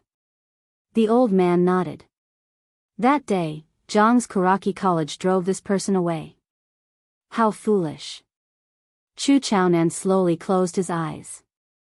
It's Jianghu's fortune to have such a person. After leaving Chu, Yi Xian didn't return to Jianghu. Instead, he went to Yu. He alone wouldn't be able to destroy Chu and Yu. Even if Jianghu attacked with all its troops, it wouldn't be able to destroy these two countries in a short period of time. Moreover, even if they were destroyed, Jianghu's strength would be greatly damaged. Moreover, there was still Kuraki College and Great Cloud Empire. Therefore, sending troops now would be disadvantageous to Jianghu. However, it was impossible to let Chu and Yu off just like that. Therefore, he thought of the same thing as Lu Jioga. Let the two countries recover first. If this chapter isn't finished, please continue to the next page. The two countries wouldn't be able to recruit soldiers for at least 10 years. This was the reason why he came to plunder them. After he looted them, the two countries would definitely suffer a great loss. Jianghu could take this opportunity to develop vigorously. With this, Jianghu would become stronger and stronger. Apart from that, Zhanglan College also needed to develop. And development, you need to spend money. Especially now that he wanted to build a Dao soldier. One could imagine how much money was needed to build a Dao soldier. Yu State. One day later, Yi Xian arrived at Yu State. Just like Chu State, Yu State was in a panic after knowing that Kuraki College and Great Cloud Empire were defeated. Obviously, they were afraid of Jianghu State's revenge. Yu State's Imperial Palace. At this moment, the Yu State's Imperial Palace was heavily guarded. Because Yu State already knew about what happened in Chu State. In the Imperial Palace, the king of Yu State sat on the dragon throne. Dozens of Yu State's ministers stood in front of him. The Imperial Palace was very quiet and the atmosphere was heavy. The king of Yu State glanced at the crowd. No one wants to say anything. A Yu State's minister stood up. I will live and die with Yu State. Countless ministers saluted in unison. We are willing to live and die with Yu State. Live and die with them. The king of Yu State smiled. Fortunately, the ministers of Yu State have more backbone than the ministers of Chu State. Don't worry, even if the sky falls, I will support it. At this moment, a guard suddenly ran into the Imperial Palace, reporting to the king, Yi Xian is here. He has killed more than 100 people. Yi Xian. The expressions of all the ministers instantly changed when they heard this. The king of Yu State spoke indifferently, send down the order. Don't resist and let him in. The guard was slightly hesitant. The king of Yu State smiled, do as I say. The guard hesitated for a moment, and then he turned around and left. A short moment later, Yi Xian walked into the Imperial Palace with a sword in his hand, and the sword in his hand was still bleeding. Everyone present was looking at Yi Xian, the youngest sword master in the Azure Prefecture. The king of Yu State sized up Yi Xian and smiled, as expected of the youngest sword master in the Azure Prefecture. The elegance of a swordsman is obvious. Yi Xian stopped moving. Right at this moment, a man suddenly appeared outside the Imperial Palace. The man was around the age of 20, wore a white robe, and had a similar appearance to the king of Yu State. There was a young man behind the man. The young man wore green clothes and held a jade pendant in his hand. The white-robed man walked over to the king of Yu State and bowed deeply, Imperial Father. The king of Yu State frowned and said angrily, what are you doing back here? Who notified you? The man shook his head, how can I not return when my country is in trouble? As he spoke, he turned around and gazed at the green-clothed man who stood nearby. The green-clothed man gazed at Yi Xian, you're from the Azure Prefecture's Zhanglan Academy? Yi Xian nodded. The green-clothed man withdrew a command token, do you recognize this? The Zhanglan token. Yi Xian frowned. The green-clothed man walked over to Yi Xian with a rather arrogant expression, I'm the head disciple of the outer court of Zhanglan Academy in the Central Divine Prefecture. Now, I order you to leave the state of Yu state immediately. You. The green-clothed man's voice stopped abruptly. Because a sword was pressed against the center of the green-clothed man's forehead. Everyone here was stunned. Yi Xian shook his head disciple. I'm even the dean. Am I too arrogant?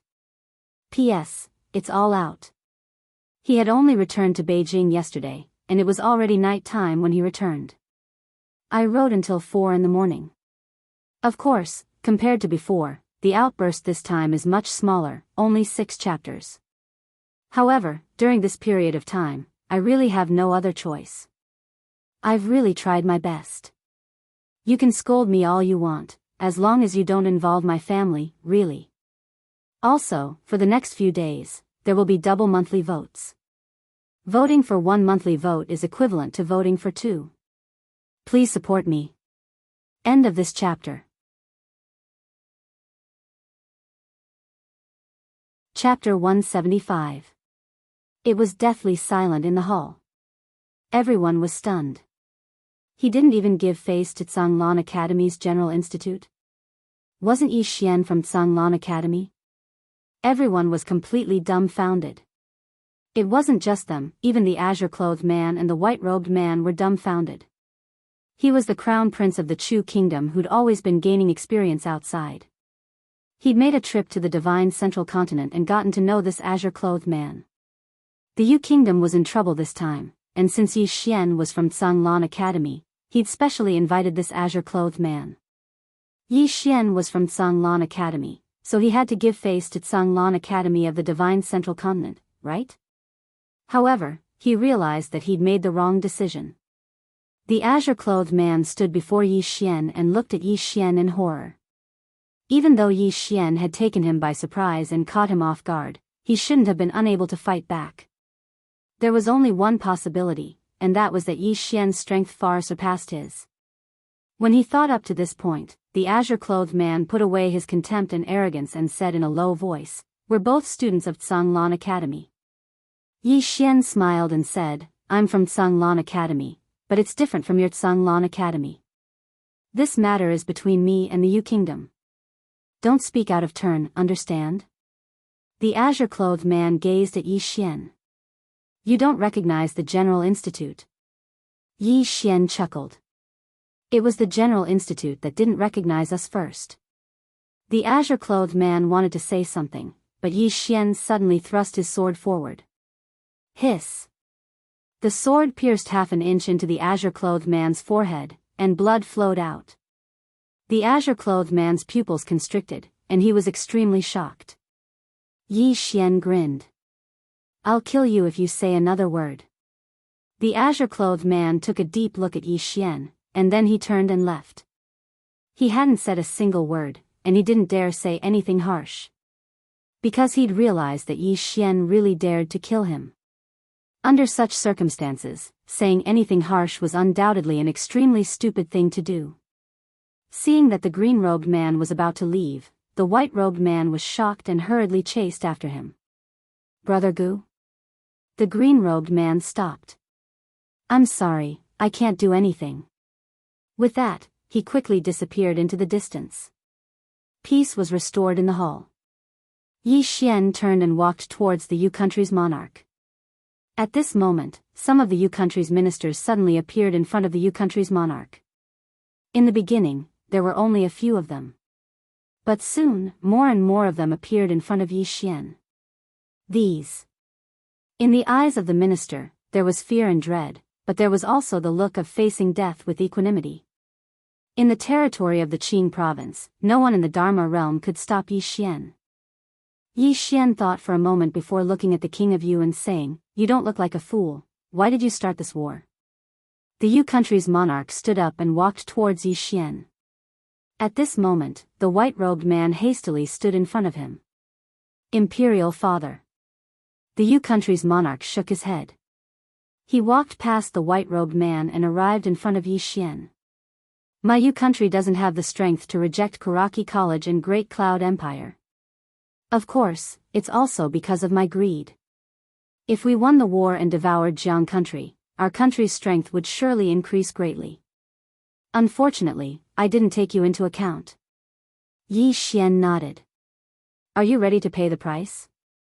Yi Xian. Behind the king of Yu country, the white-robed man suddenly rushed in front of Yi Xian. He glared at Yi Xian. Don't go too far. Even if my Yu country dies, all of a sudden, Yi Xian thrust his sword at the white-robed man's throat. At this moment, countless Yu country's soldiers rushed in. The main hall was instantly filled to the brim. Not only the main hall, but even the outside of the main hall was filled with Yu soldiers. A war was about to break out. Yi Xian suddenly pointed to the left with his left hand. Two flying swords slashed out side by side. About 3 meters away, the heads of over 20 Yu country's soldiers flew off.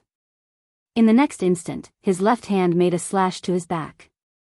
The two flying swords shuttled past. Behind Yi Xian, over 20 soldiers fell to the ground without any warning. The spectators were still in a daze. When Yi Xian was about to continue his attack, the Yu country's monarch suddenly said, "My Chu country admits defeat." As soon as the Yu country's monarch's voice faded, the two flying swords stopped at the throats of 2 Yu country's soldiers. A thin layer of skin had been cut open. Cold sweat trickled down the foreheads of the 2 soldiers. If the Yu country's monarch spoke a little later, their heads would have flown off. Yi Xian lightly hooked his left hand, and the 2 swords flew back to his side. He faced the king of Yu. I believe you should already know the conditions I set out in Chu. Do you have any objections? Just as the king of Chu was about to speak, the white-robed man whom Yi Xian had pointed his sword at wanted to speak first. However, just as he opened his mouth, Yi Xian's sword had already pierced half an inch into his mouth. Chi! The space between the white-robed man's brows split open and blood seeped out slowly. Yi Xian grinned. One more time. His head will fall off. The white-robed man glared at Yi Xian. Clearly, he didn't want to admit defeat and was about to speak. At this moment, the Yu king suddenly pulled the white-robed man back and slapped him across the face. Pa! The slap was loud and clear. The king of Yu coldly looked at the white-robed man. Is there any meaning in trying to be brave at this time? The white-robed man's expression was somewhat malevolent. My Yu nation has so many soldiers. Why do we need to fear him? Why not give it a try? The king of Yu shook his head, and his eyes were filled with disappointment. Was Yi Xian really alone? If Yi Xian was alone, the Yu nation wouldn't be afraid, even if he was a sword master. However, Yi Xian wasn't alone. He had a sword immortal behind him, the Jianghu country, the drunken immortal in the Ning country. Once an all-out war broke out, the Chu country wouldn't be able to resist without Kuraki College, Dark World, and the Great Cloud Empire's support. The king of Chu couldn't see this point, but Chu Chaohan understood it. Therefore, she allowed Yi Xian to demand without restraint. At this moment, if the Yu nation were to make a move, the Yu nation would undoubtedly be annihilated. The king of Yu suddenly said, "From this moment onwards, the crown prince will be stripped of his title. The crown prince will be succeeded by the third prince, Yu Ming. Senior Mo Yen will be the grand tutor and prime minister." The white-robed man was dumbfounded. Imperial father, the king of Yu state gently waved his hand, and a 10,000 laws realm expert appeared in front of the white-robed man. The white-robed man wanted to say something, but the 10,000 laws realm expert sighed. "Crown prince, the king doesn't want you to die." After speaking, he grabbed the white-robed man's shoulder and disappeared from the hall. However, the Yu nation's soldiers didn't retreat. They still surrounded Yi Xian, but no one dared to make a move. The king of Yu looked at Yi Xian with a complicated expression. The Jiang country is fortunate to have a talent like you. Yi Xian didn't say anything. The king of Yu smiled. One last question. Are your next targets Kuraki College, Dark World, or the Great Cloud Empire? Yi Xian nodded. The king of Yu laughed. Finally, he turned around and walked back to the dragon throne. He sat down and in the next moment, he drew a golden dagger from his waist and slit his throat. Chi! Blood splattered. Below, Yi Xian turned around and left. Genius 1 second remember website. mobile version website, you're tuning into the Biyao's Wuxia Chronicles YouTube channel. Don't forget to subscribe and join us on this journey to catch the most captivating stories.